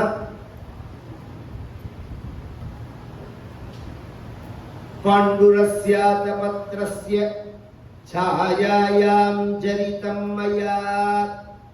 வெண்கொடை ராஜாக்கள்லாம் உட்கார்ந்துருக்கு, மேல கொடை இருக்கும், வெண்கொடை, வெண்பட்டில் இருக்கும். அந்த வெண்கொடையில உட்கார்ந்துட்டே என் உடம்பு பொதுவா வெயில்ல இருக்கணும், ரொம்ப வெயில்லையும் இருக்கக்கூடாது. சாஸ்திரம் நமக்கு வெயில்லையும் இருக்கணும், ரொம்ப வெயில்லையும் இருக்கக்கூடாது. ரொம்ப வெயில்ல இருந்தா வார்த்தக்கியம், வயசு நடக்கிறது இருக்கு பாருங்க. இவா சொல்ற மாதிரி நடந்தா கழுத்தனை சீக்கிரமா வந்துடும். ஒரு நாளைக்கு நான் 5 கிலோமீட்டர் நடக்கணும். நடக்கணும், நாள் முழுக்க நடக்கணும், பிரிச்சு நடக்கணும். நாள் முழுக்க ஒரு 10,000 ஸ்டெப்பு 15,000 ஸ்டெப்புன்னு வச்சுக்கணும். பக்கத்துல போனா கூட நடந்துதான் போகணும். இவா சொல்ற மாதிரி வீச்சு வீச்சு வீச்சுன்னு போனா பெரிய ப்ராப்ளம். அதுவே வார்த்தக்கியம் வரும். கழத்தன்மையை கொண்டு விட்டுவிடும் சீக்கிரம். நான் இது மாதிரி கொடையில உட்கார்ந்துட்டே எனக்கு கழத்தன்மை வந்துடுது. அதனால என் பிள்ளைக்கு கல்யாணம் பண்ணணும் அப்படின்னு நான் ஆசைப்படுறேன், பட்டாபிஷேகம் பண்ணணும்னு ஆசைப்படுறேன். ஜனங்கள் எல்லாரும் இருக்கா, உங்களுடைய அபிப்பிராயம் என்னன்னு கேட்டா, இது ஜனநாயகம் இல்லை, இது குடியரசு இல்ல, முடியரசு. ராமனுக்கு பட்டாபிஷேகம் பண்ணணும்னு இல்ல, யாருக்கு பட்டாபிஷேகம் பண்ணணும்னு தசரதன் தீர்மானம் பண்றதுதான். தசரதன் கூப்பிட்டு இவன் தான் உங்க ராஜான்னு சொன்னா மக்கள் ஏத்துட்டுதான் ஆகணும். அதுதான் அங்க சிஸ்டம்ங்கிறது. பொதுவா மூத்த மகனுக்கு பட்டாபிஷேகம் பண்றதுங்கிறது ஒரு சம்பிரதாயம். ஆனா அப்படி ஒரு சட்டம் இருக்கிற காலத்திலேயே நம்ம ராஜாக்கள்லாம் எப்படி நடந்துட்டார்கள்ங்கிறதுக்காக சொல்றேன். பட்டாபிஷேகத்தை திணிக்கல்லவா, வாரிச திணிக்கல, பின்ன அந்த மக்களை கூப்பிட்டு அபிப்பிராயம் கேட்கிறா. இப்ப ராமனுக்கு நான் பட்டாபிஷேகம் பண்றதுல உங்களுக்கு எல்லாம் இஷ்டமானு கேட்டா தசரதன். அப்படியே இருக்கு, வால்மீகி ராமாயணம் எடுத்து பார்த்தா தெரியும். உடனே ஜனங்கள் என்ன பண்ணினார்கள்னா, ஜனோகோ குஷ்ட சன்னாதா இப்படி கை தட்டினா, விமானம் கம்பயன் நிவா, அந்த மண்டபமே அதிர்றா மாதிரி கை தட்டிட்டு, உங்களுக்கு ராமனுக்கு பட்டாபிஷேகம் பண்ணணுங்கிற எண்ணம் உங்களுக்கா வரல, நாங்க எல்லாரும் கோவிலுக்கு போய் வேண்டிட்டே இருந்தோம். ஸ்திரியோ விருத்தாஸ்தருண்யஸ்ச சாயம் பிராதः சமாஹிதாः சர்வான் தேவான் நமஸ்யந்தி ராமஸ்யார்த்தே மனஸ்வினः. எல்லாரும் வேண்டினோம், அந்த வேண்டுதலுடைய பலன் தான் உங்களுக்கு தோன்றி இருக்கு அப்படின்னு ஜனங்கள் சந்தோஷப்பட தசரதனுக்கு உடனே முகம் மாறி போயிடுது. ஏன் மாறி போச்சுன்னா, ராமனுக்கு பட்டாபிஷேகம்னு சொல்றதேவே அதோட இன்னொரு மெசேஜும் இருக்கு, இவர் ரிட்டையர் ஆகிறார்கள். ஜனங்கள்லாம் இவ்வளவு சந்தோஷப்பட்ட உடனே அந்த பட்டாபிஷேகத்தை விட்டுட்டாங்க. பட்டாபிஷேகத்துல உங்களுக்கு இவ்வளவு சந்தோஷமானதை விட்டு நான் ரிட்டையர் ஆகிறதுல உங்களுக்கு என்ன இவ்வளவு சந்தோஷம்னா, நான் ரிட்டையர் ஆகி கொடுத்துல இவ்வளவு சந்தோஷமா உங்களுக்கு, எல்லாரும் இவ்வளவு கைதட்டி வரவேற்கிறேன் அப்பாடா அப்படிங்கிறே அப்படின்னு உடனே அவா சொன்னா, ராஜன்மே அப்படிலாம் நினைச்சுக்காதீங்க, எங்களுக்கு அப்படிலாம் எண்ணம் கிடையாது. உங்களோட ராஜ்யத்துல நாங்க சௌக்கியமா தான் இருந்தோம், உங்களோடையும் நாங்க நன்னா பழகிருக்கோம். ஒரு அப்பா எப்படி கவனிச்சு இருப்பாரோ அப்படிதான் நீங்க இருக்க. ஆனா ராமன்ட்ட என்ன விசேஷம்னா, உங்கள்கிட்ட சில பல குணங்கள் தான் உண்டு. ராமபிரான்ட்ட ஆயிரக்கணக்கான பகவோ நிருபகல்யாண குணா புத்திரஸ்ய சத்திதே. ஆயிரக்கணக்கான கல்யாண குணங்கள் இன்ச்சு பை இன்ச்சா ராமனுடைய உடம்புல இருக்கிற இடத்துக்கு இடமில்லாதபடி தொங்குறது. ப்ரீ கவர்ஸ்ல எலக்ட்ரிக் ட்ரெயின்ல தொங்கிட்டு போறாங்க. அவ்வளோ குணங்கள். இப்ப ஒருத்தரை பார்த்து ஒரு குணத்தை பார்த்து நாம வியக்கிறோம். கவனிச்சு கேள்வி. அடுத்த குணத்தை பார்த்து வியக்கிறோம். உடனே அவர்கிட்ட நமக்கு பிரியம் வருது. அவரோட பேசணும்னு ஆசைப்படுறோம், அவரோட பழகணும்னு ஆசைப்படுறோம். ஒரு கட்டத்துல அவரோட நட்பு நமக்கு திக்கா அமைஞ்சுடுறது. அந்த நட்பு ஏன் நீடிக்கிறது இல்லை? அதுக்கப்புறம் கேப் வச்சுக்கிறோம் நாம. ஏன்னா அவளோட துர்குணமும் நமக்கு தெரியறதுனால. குணம் மட்டும் யார்த்தையும் கிடையாது, தோஷமும் உண்டு. இதுல வெளிக்காரால நம்ம குணத்தை மட்டும் காமிச்சு ஏமாத்திடலாம். நம்மளோட தோஷமே மைனஸே தெரியாதபடிக்கு மேனேஜ்மெண்ட் பண்ணி காமிச்சிடலாம். மனைவி ஏமாத்த முடியாது. அன்னைக்கே சொல்லலையா, உங்காத்து மாமா மாதிரி உண்டான என்ன கேளுங்க சொல்றேன்பா. உங்காத்து மாமா அவரை பத்தி என்ன கேளுங்க நான் சொல்றேன்பா. ஏன்னா எல்லாத்தையும் அவன் தானே பார்க்கறா. அப்படிங்கிறத இந்த சீதை எப்பேற்பட்ட எப்படி இருந்தா வாழ்க்கையில என்ன, ஒரு நாள் கூட சீதைக்கு அலுப்பே வந்தது இல்லை ராமரை பார்த்து. ஏன்னா அந்த குணங்கள் மேல மேல மேல பிரபாகமா வந்துட்டே இருக்கு. இப்படி இருப்பாரான்னு ஆச்சரியப்படுறாங்க. அது மாதிரி ராமரோட உயர்ந்த குணங்கள். அதனால நாங்க ஆசைப்பட்டோம்னு சொன்ன உடனே சரி சுமந்திரா ராமனை போய் அழிச்சுவா அப்படின்னா உடனே சுமந்திரன் கிளம்பி போறான். இதுக்குள்ள ஜனங்களுக்கு விஷயங்கள்லாம் பரவிப்படுத்தி ஜனங்கள்லாம் பெருசா கூட ஆரம்பிச்சுட்டார் தெருவுல. ராமன் அழிச்சுன்னு வந்தா அந்த தேர்ல வர ராமனை பார்க்கணும்னு ஆசைப்பட்டு தசரதனும் என்ன பண்றான், மொட்டை மாடிக்கு பிராசாதம். இந்த மாடி வச்சு கட்டுற டெக்னாலஜி வெள்ளக்காரன் கொண்டு வந்தான்னு சொல்றோம்னா அந்த முட்டாள்தனம் இல்லைன்னு சொல்ல வர. இந்த பிராசாதம்னு பேர். அதுக்கு மகாபாரதத்துல அஸ்தினாபுரத்தை பற்றி வர்ணிக்கும் போதும் அஸ்தினாபுரத்துல உள்ள வீட்டுல உள்ள ஜன்னல் வழியா மேகம் போகுங்கிறது. அந்த வீட்டுல உள்ள ஜன்னல் வழியா மேகம் போகும்னா அந்த உயரத்துக்கு கட்டணம். அப்படிலாம் ஒரு டெக்னாலஜிலாம் நமக்கு இருந்திருக்கு. இல்லைன்னா நீங்க சொல்லவே முடியாது. இவன் என்ன பண்ணினா, வெளிநாட்டுக்காரன் முதல்ல அவன் டெக்னாலஜியை பரப்புறதுக்கு முன்னாடி நம்ம டெக்னாலஜியை அழிச்சான், நம்ம நாளடிச்சு. அப்புறம் அவனோட எங்க கிராமத்துல பெருமாள் கோயில் கட்டணும்னு சொல்றதே ஒரு பெரியவர் இருந்தார். எப்படி கட்டலாங்கிறத நான் எப்படி கட்டணுங்கிறதுக்கு முன்னாடி நான் முதல்ல பெருமாள் கோயில இடி கட்டுற யோசனையை நான் சொல்றேன். பெருமாள் கோயில முதல்ல இடிச்சிடும், அப்புறம் கட்டுறதை பத்தி நான் சொல்றேன். அப்படிதான் நடக்கிறது திட்டங்கள். முதல்ல எப்படி அதை கட்டணுங்கிறத தீர்மானம் பண்ணணுமோ.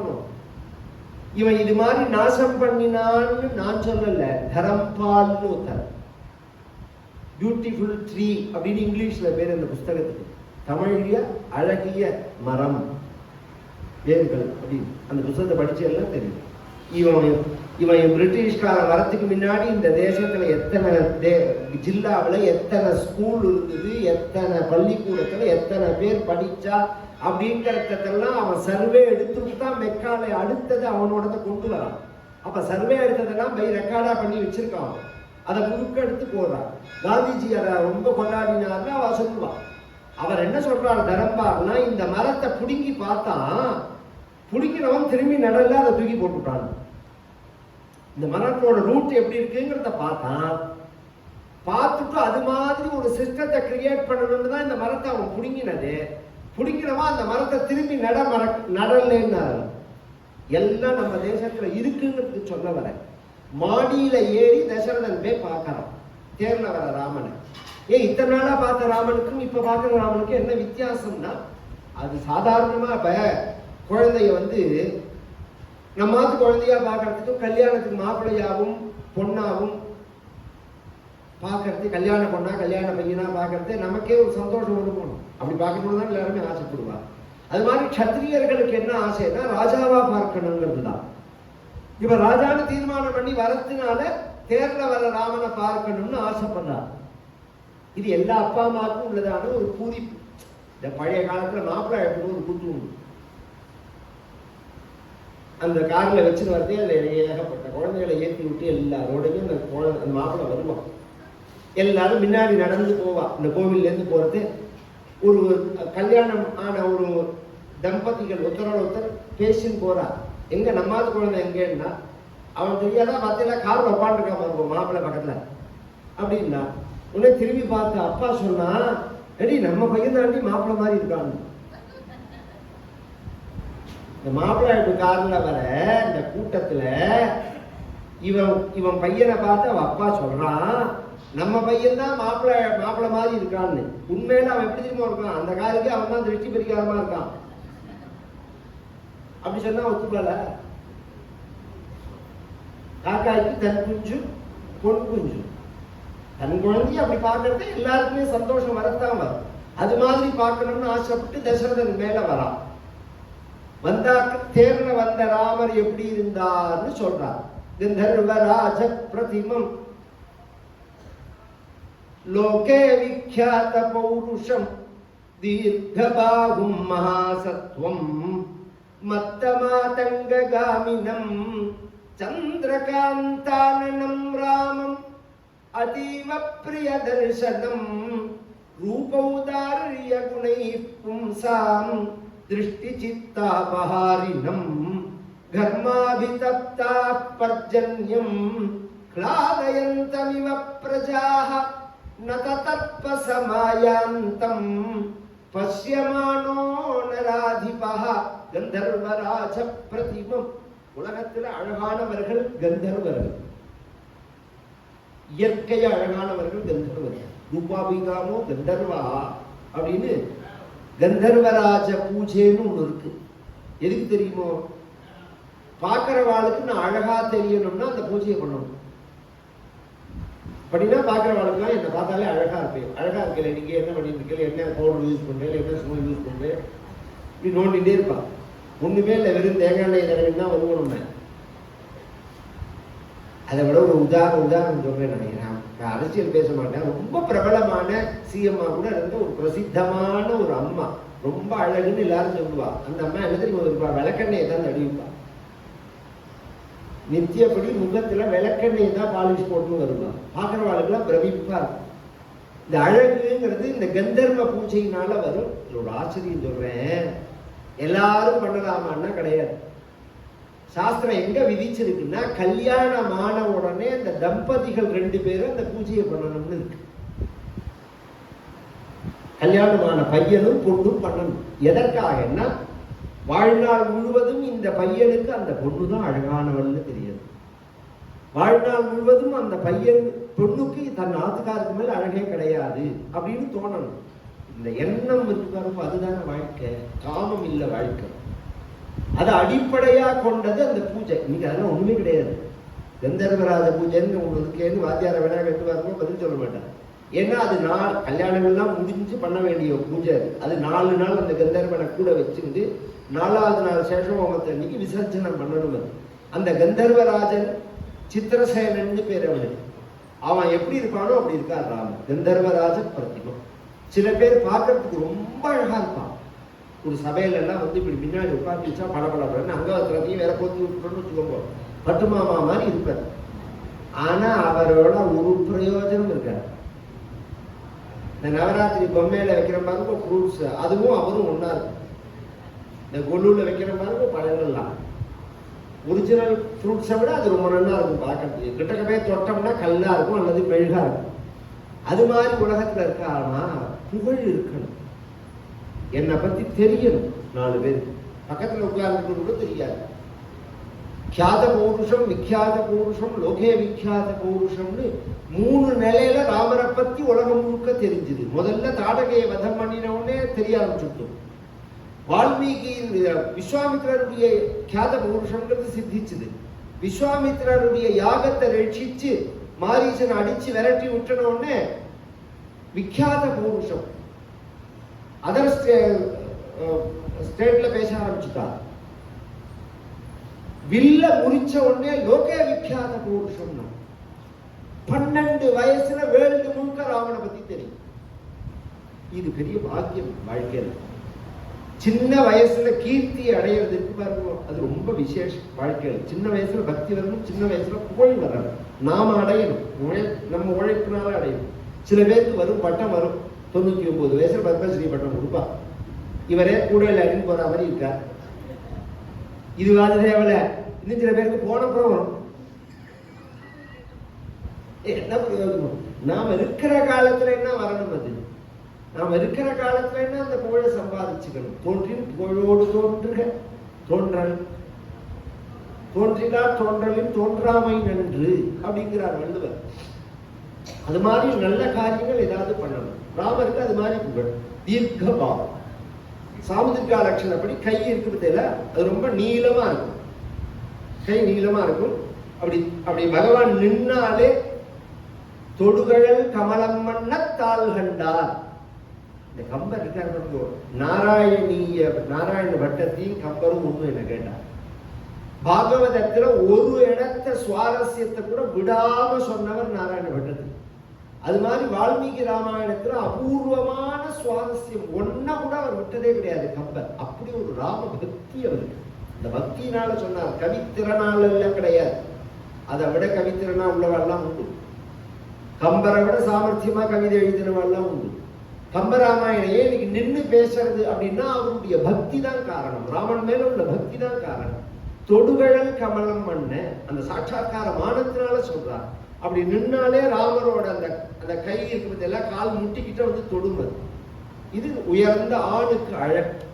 கை நீளமா இருக்கணும். சில பேருக்கு கை நீளமா இருக்கும், அந்த நீளம் இல்லை, இது நின்னா நீளமா இருக்கணும். தீர்க்கபாகும் மகாசத்துவம் கம்பீரமா இருக்கணும்.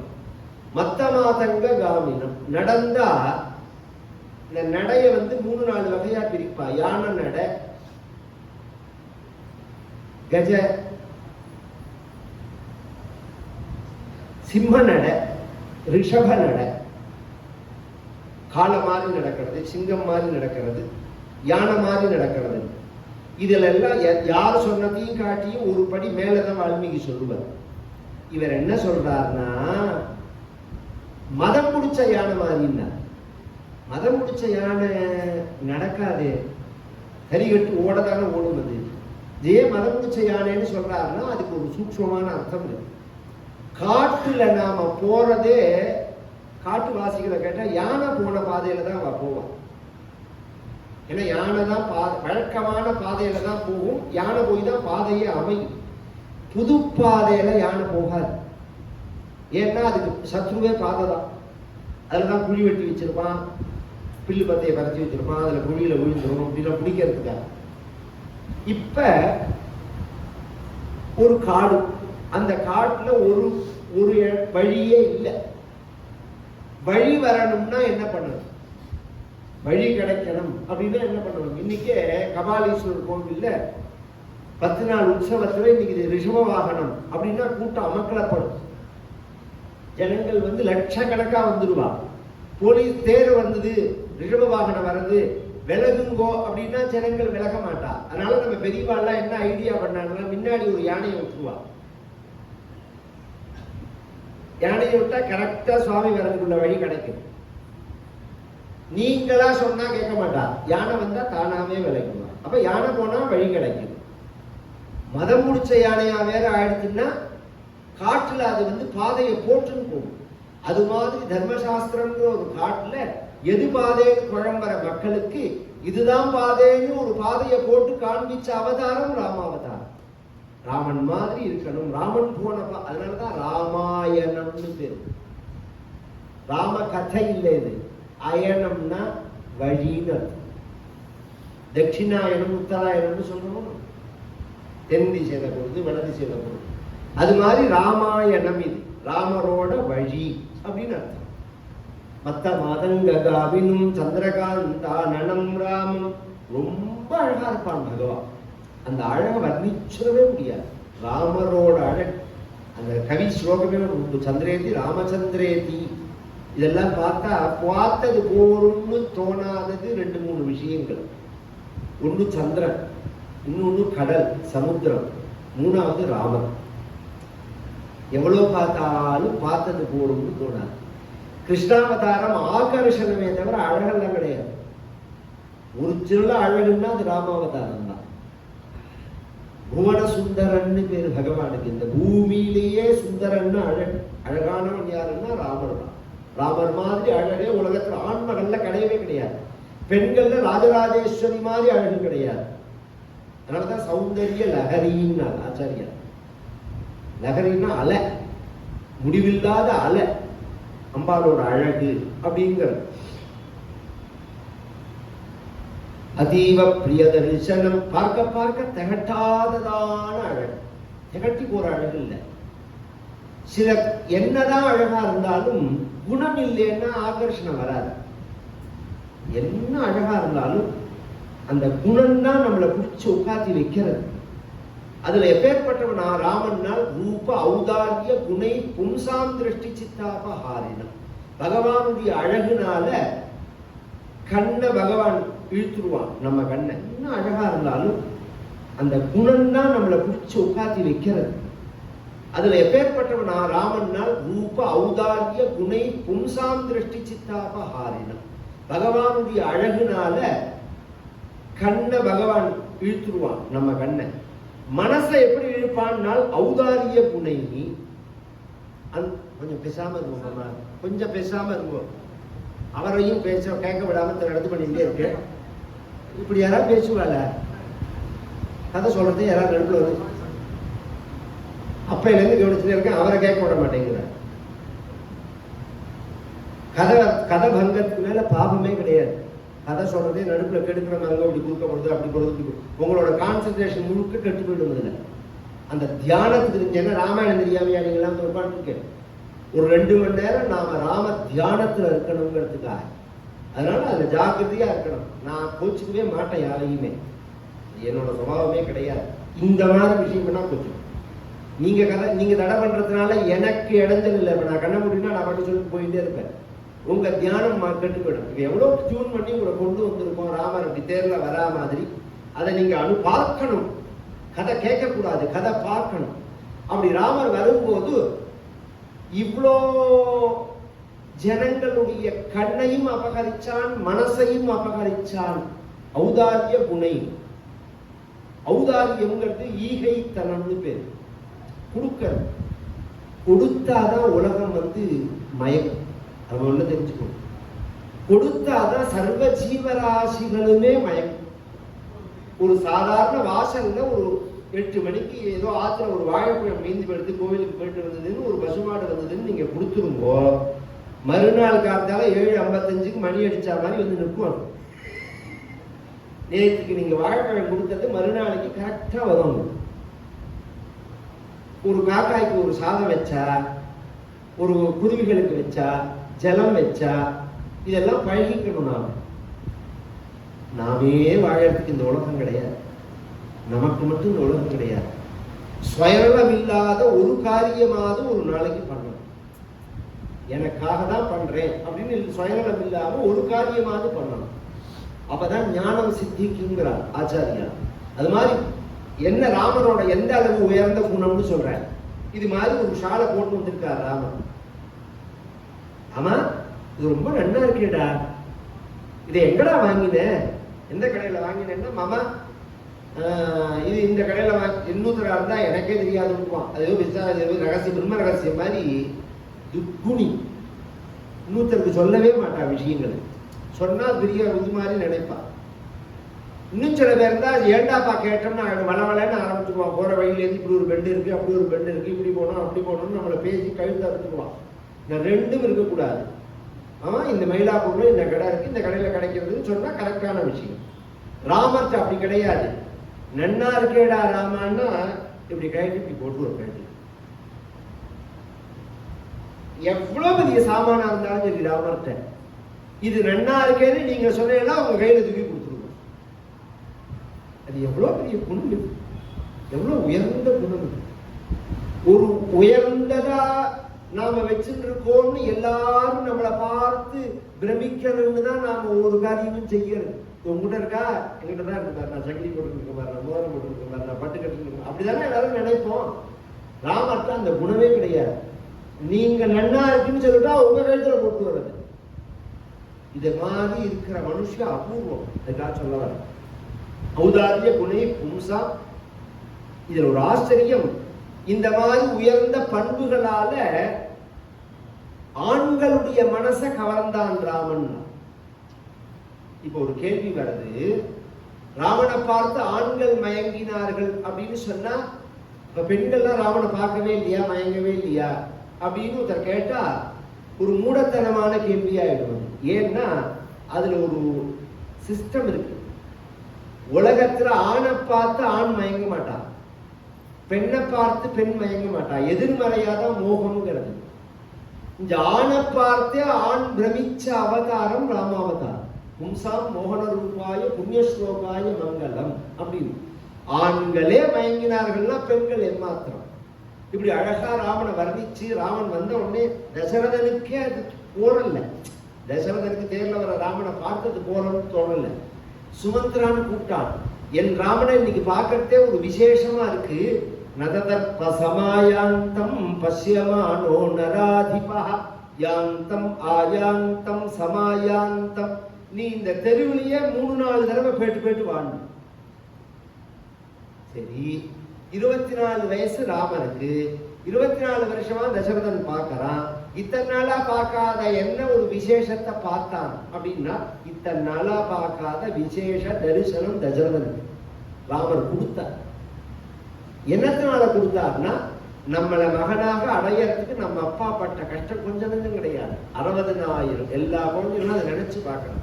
ஒரு பிள்ளைய பெக்கணும்னு முந்தித்தவர்களுக்கு 300 நாள் சுமந்து அந்திபகலாய் சிவனை ஆதரித்து பயிரென்ற போதே பரிந்தெடுத்து கனகமுலை தந்தாலை எப்பிறப்பில் காண்பேன் நீங்கிறார் பட்டினத்தார். ஒரு குழந்தை பிறக்கலைன்னா ஆண் அதை கடந்து போயிடுவான், பெண்ணால் அதை கடக்க முடியாது. ஏன்னா அவளோட 3 நிலையில ஒரு நிலை தாய்மை அடையிறதுங்கிறது. கன்னிகையா இருக்கிறது, பத்னியா இருக்கிறது, தாயா இருக்கிறதுன்னு 3 அவளோட வாழ்க்கையில பங்கு. அப்ப குழந்தை பிறக்கலைன்னா எத்தனை கோவில் இருந்தோ, எத்தனை அரச மரத்தை சுத்துனா அரச மரத்தை சுத்துவா, புளிய மரத்தை சுத்துனா புளிய மரத்தை சுத்துவா, இந்த குழந்தை புளினா புளிப்பா, அங்க போனா போவா. இத்தனை கஷ்டப்பட்டு ஒரு குழந்தைய அடையலாம்.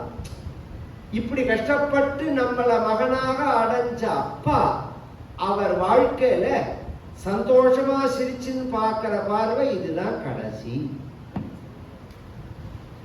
இதுக்கப்புறம் அழுதுன்னு தான் பார்க்க கூடாது. அதனால எவ்வளவு சந்தோஷத்தை கொடுக்கணுமோ கொடுக்கணும், பகவான் கொடுத்துட்டான். அதனால தசரதனுக்குமே அது புரியல, இன்னத்தினாலேன்னு புரியல. ரொம்ப சந்தோஷமா இருக்கு சுமந்திராணிக்கு குழந்தைய பார்க்கறது. இப்படி பேட்டு வாடான்னா கொஞ்ச நேரம் கழிச்சு பகவான் இறங்கி மேல வந்தா தசரதனும் இறங்கி வந்துட்டான். சபா மண்டபத்துல வந்து உட்கார்ந்து நிட்டான், சிம்மாசனத்துல உட்கார்ந்து விட்டான்.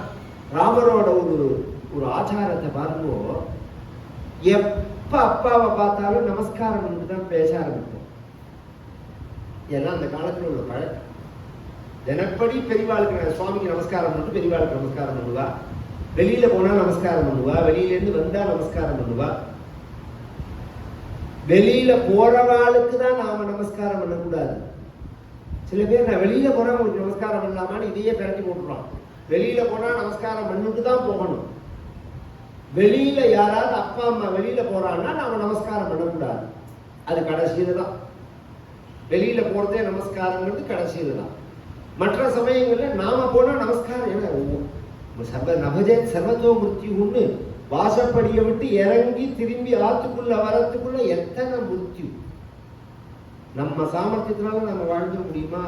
இப்படி திருப்புற கார்காரம் லேசா அந்த ஸ்டீரிங்கை விட்டுட்டான்னா அந்த முனை இடிச்சா போதும், முடிஞ்சு போச்சு. இத்தனை தாண்டி அன்னைக்கு சில பேர் திடீர்னு செத்து போனா ஆச்சரியமா இருக்கும்பா. சாகிறது ஆச்சரியம் இல்ல, இத்தனை சாவு கொடுக்கக்கூடிய ஆபத்தை பக்கத்துல வச்சுன்னு நாம வாழறதுதான் ஆச்சரியம். இத்தனை சாவை கொடுக்கக்கூடிய இத்தனை ஆபத்துக்களை பக்கத்துல வச்சுட்டு இருக்கோம். எல்லாம் ஆபத்து, எதை தொட்டாலும் ஆபத்து. அதுக்கு மத்தியில நாம அன்னைக்கு பொழைச்சு வாழணும் பாருங்க, அதுதான் ஆச்சரியமான விஷயம். நமஸ்காரம் பண்ணி நாமஸ்வம் ஸ்ராவயம் ராமஹா வவந்தே சரணோ பிதுகு. அபிவாதியே எல்லாருக்குமே உண்டு. ஒத்தருக்கு பண்ணினா அபிவாதியை சொல்லணும், கூட்டத்துக்கு பண்ணினா அபிவாதியை சொல்லக்கூடாது. அபிவாதியை சொல்லும் போது இது அந்த ஜெனட்டிக் டிஎன்ஏன்னு சொல்றாங்க, அதை குறிக்கிற அந்த கோடு வேடு அதெல்லாம் அங்கீரச பாரமிஷ்டம் ஓக்கில்ய திரையாரிஷையன்னா அந்த வம்சம்னு அர்த்தம். அந்த டிஎன்ஏவை குறிக்கிற கோடு வேடு மாதிரி இருக்கு. பிராமணனா இருந்தா சர்மா, கத்திரியனா இருந்தா வர்மா, வைசியர்களா இருந்தா குப்தா, மற்றவர்களா இருந்தா தாசர். இந்த பேரே மாறுபடும். இன்னைக்கு என்ன சொல்றான் தமிழ்நாட்டுல, சர்மான்னு பேர் வச்சா பீகாருக்கு ஆகலாம். நானே நாங்க சொல்றதே சர்மான்னு தான் சொல்லுவோம். சர்மான்னா அந்த அடையாளம், இந்த பிரிவுல இருக்கிறவான அடையாளம். சர்மானா பிராமணன் அர்த்தம். வர்மா அப்படின்னா அந்த மார்த்தாண்ட வர்மா, கேரள ராஜாவெல்லாம் கவனிச்சு மார்த்தாண்ட வர்மான்னு பேர். வர்மானா கத்திரியன் அர்த்தம். குப்தா அப்படின்னா வைசியர்கள் அர்த்தம். இதெல்லாம் நம்மளுடைய சிஸ்டத்துல வச்சிருக்கா, ஈஸியா நம்ம புரிஞ்சுக்கிற மாதிரி. இதெல்லாம் ஒரு அடையாள விஷயம் தான். ஆதார மாதிரி இதெல்லாம் ஒரு அடையாள விஷயம் தான். இவர் நமஸ்காரம் பண்ணினார், இப்படி கையை கட்டி நின்றார். ராமர் பார்த்தார். ராமரை பார்த்தான் தசரதன். அங்க உள்ள ஜனங்கள் எல்லாம் பார்த்தா, ராமா உன்னோட குணத்துல ஸ்வகுணைரனுரஞ்சிதாக யதஸ்த்வயா பிரஜாஸ்சேமாஹ ஸ்வகுணைரனுரஞ்சிதாக தஸ்மாத் த்வம் புஷ்யயோகேன யௌவராஜ்யமவாப்னுஹி. உன்னோட குணத்துல விருப்பப்பட்டு நீ ராஜாவா வரணும்னு ஜனங்கள்லாம் ஆசைப்படுறா. உனக்கு பட்டாபிஷேகம் பண்ணணும்னு நான் தீர்மானம் பண்ணியிருக்கேன். நீ என்ன நினைக்கிறேன்னு கேட்டான். இதுக்கு என்ன பதில் சொல்லலாம், என்ன சொல்ல முடியும்? இப்ப செப்பரேட்டா எடுத்து இன்கம், அதனால உங்களுக்கு அந்த விஷயம் புரியல. அது ஒரு அனர்த்தம். அது இந்த ஒருத்தருக்கு ஒருத்தர் கட்டுப்படாம போனதுக்கு காரணமே இன்கம் செப்பரேட்டா போனதுதான். இதை பிளான் பண்ணது வைக்காது. திருட்டு பசங்கள் கிரிமினலா 1000 யோசனை பண்ணுவான். இதுக்கு முன்னாடிலாம் அவன் என்ன பட்னியா கிடந்தோம், சோத்துங்க இல்லையா, இல்ல அம்மனமா தெரிஞ்சவன், எல்லா சௌக்கியத்தோடையும் தான் எல்லாரும் இருந்தோம். அப்ப இன்கம் சோர்ஸ் ஒரு இடத்துல தான் இருக்கும். நமக்கு ஒரு கடைன்னா ஒரு கடையில இருந்து எல்லாரும் ஒர்க் பண்ணுவா, ஒரு வீடுன்னா விவசாயம்னா எல்லாரும் ஒர்க் பண்ணுவா. அது மாதிரி ஒரு விருத்தி இருந்ததுனால ஒருத்தர் மீறாம இருப்பா.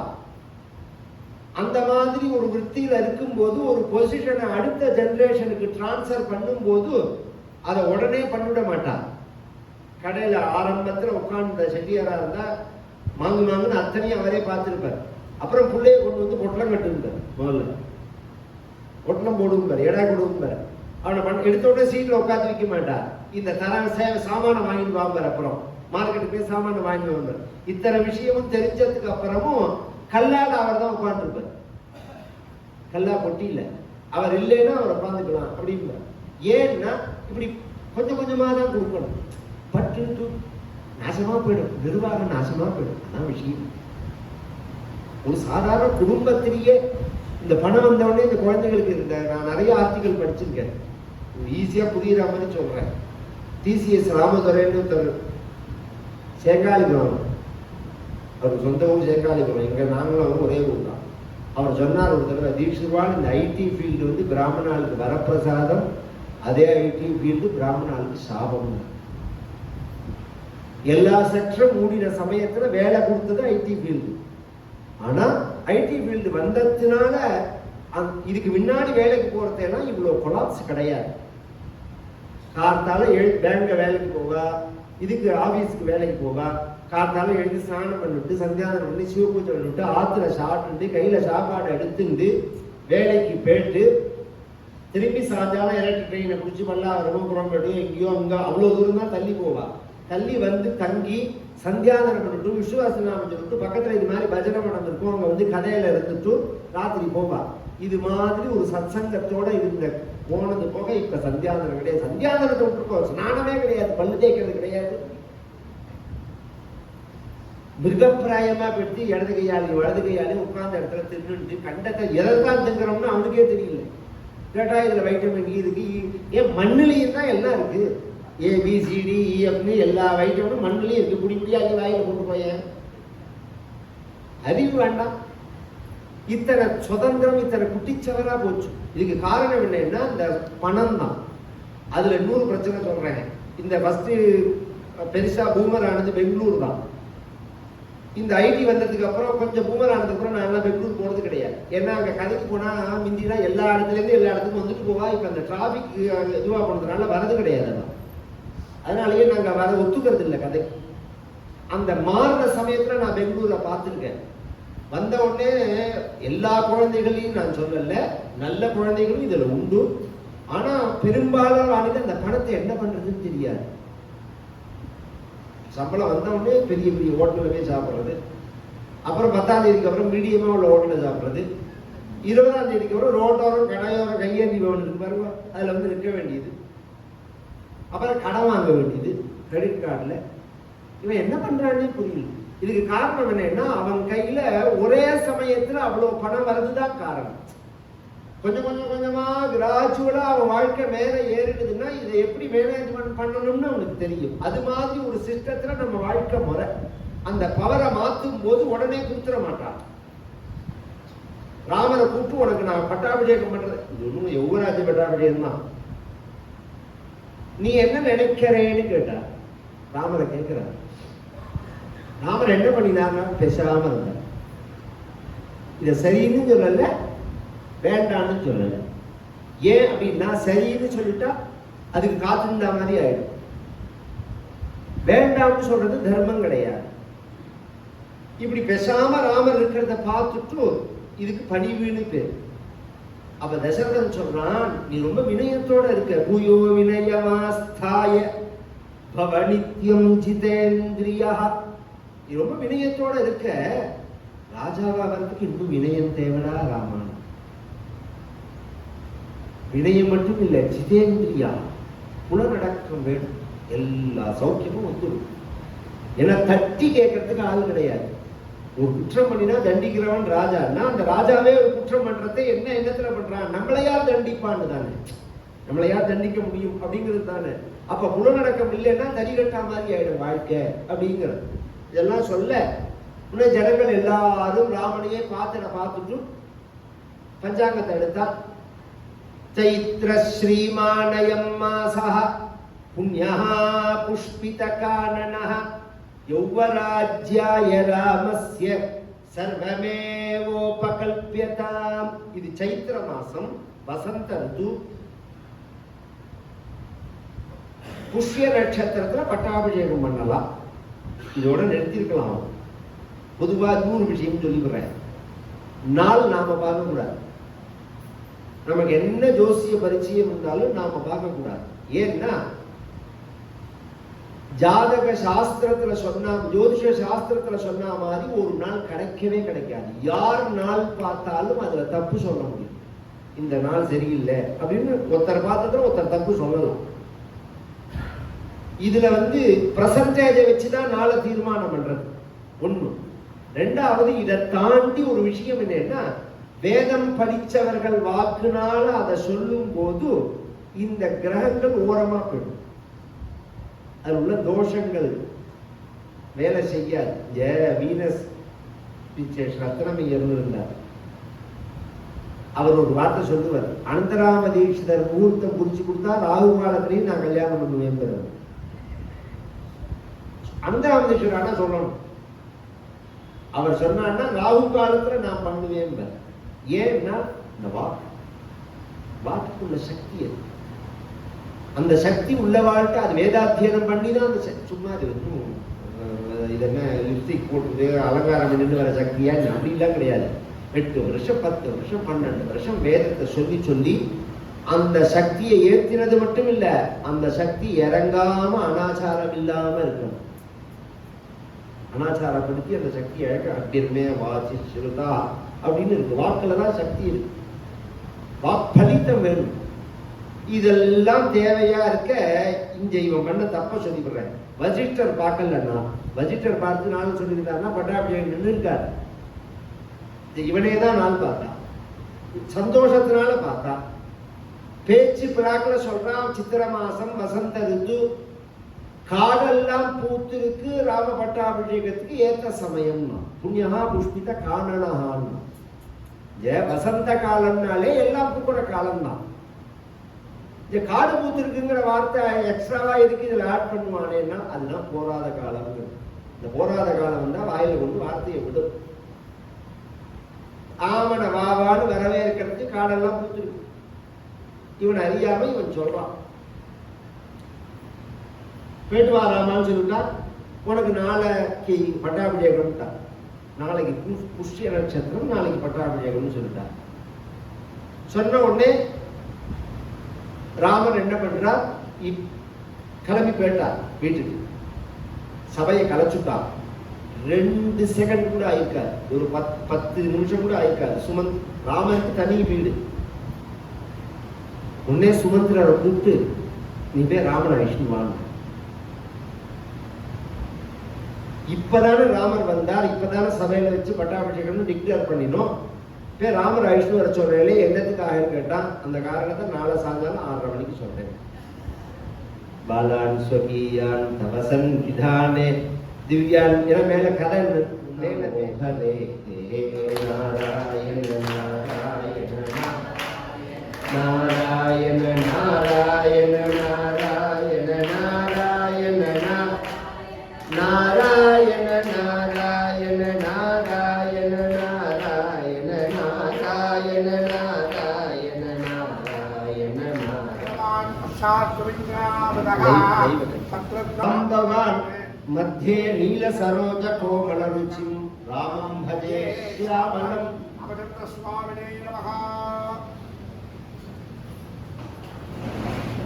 ஓம் விவிதே த்வாபயஸ்வதே தேவானாம் தேனுகம் யுகாமனவத்வரந்தே இந்திர சோமம் பிபது க்ஷேமோ அஸ்து நः.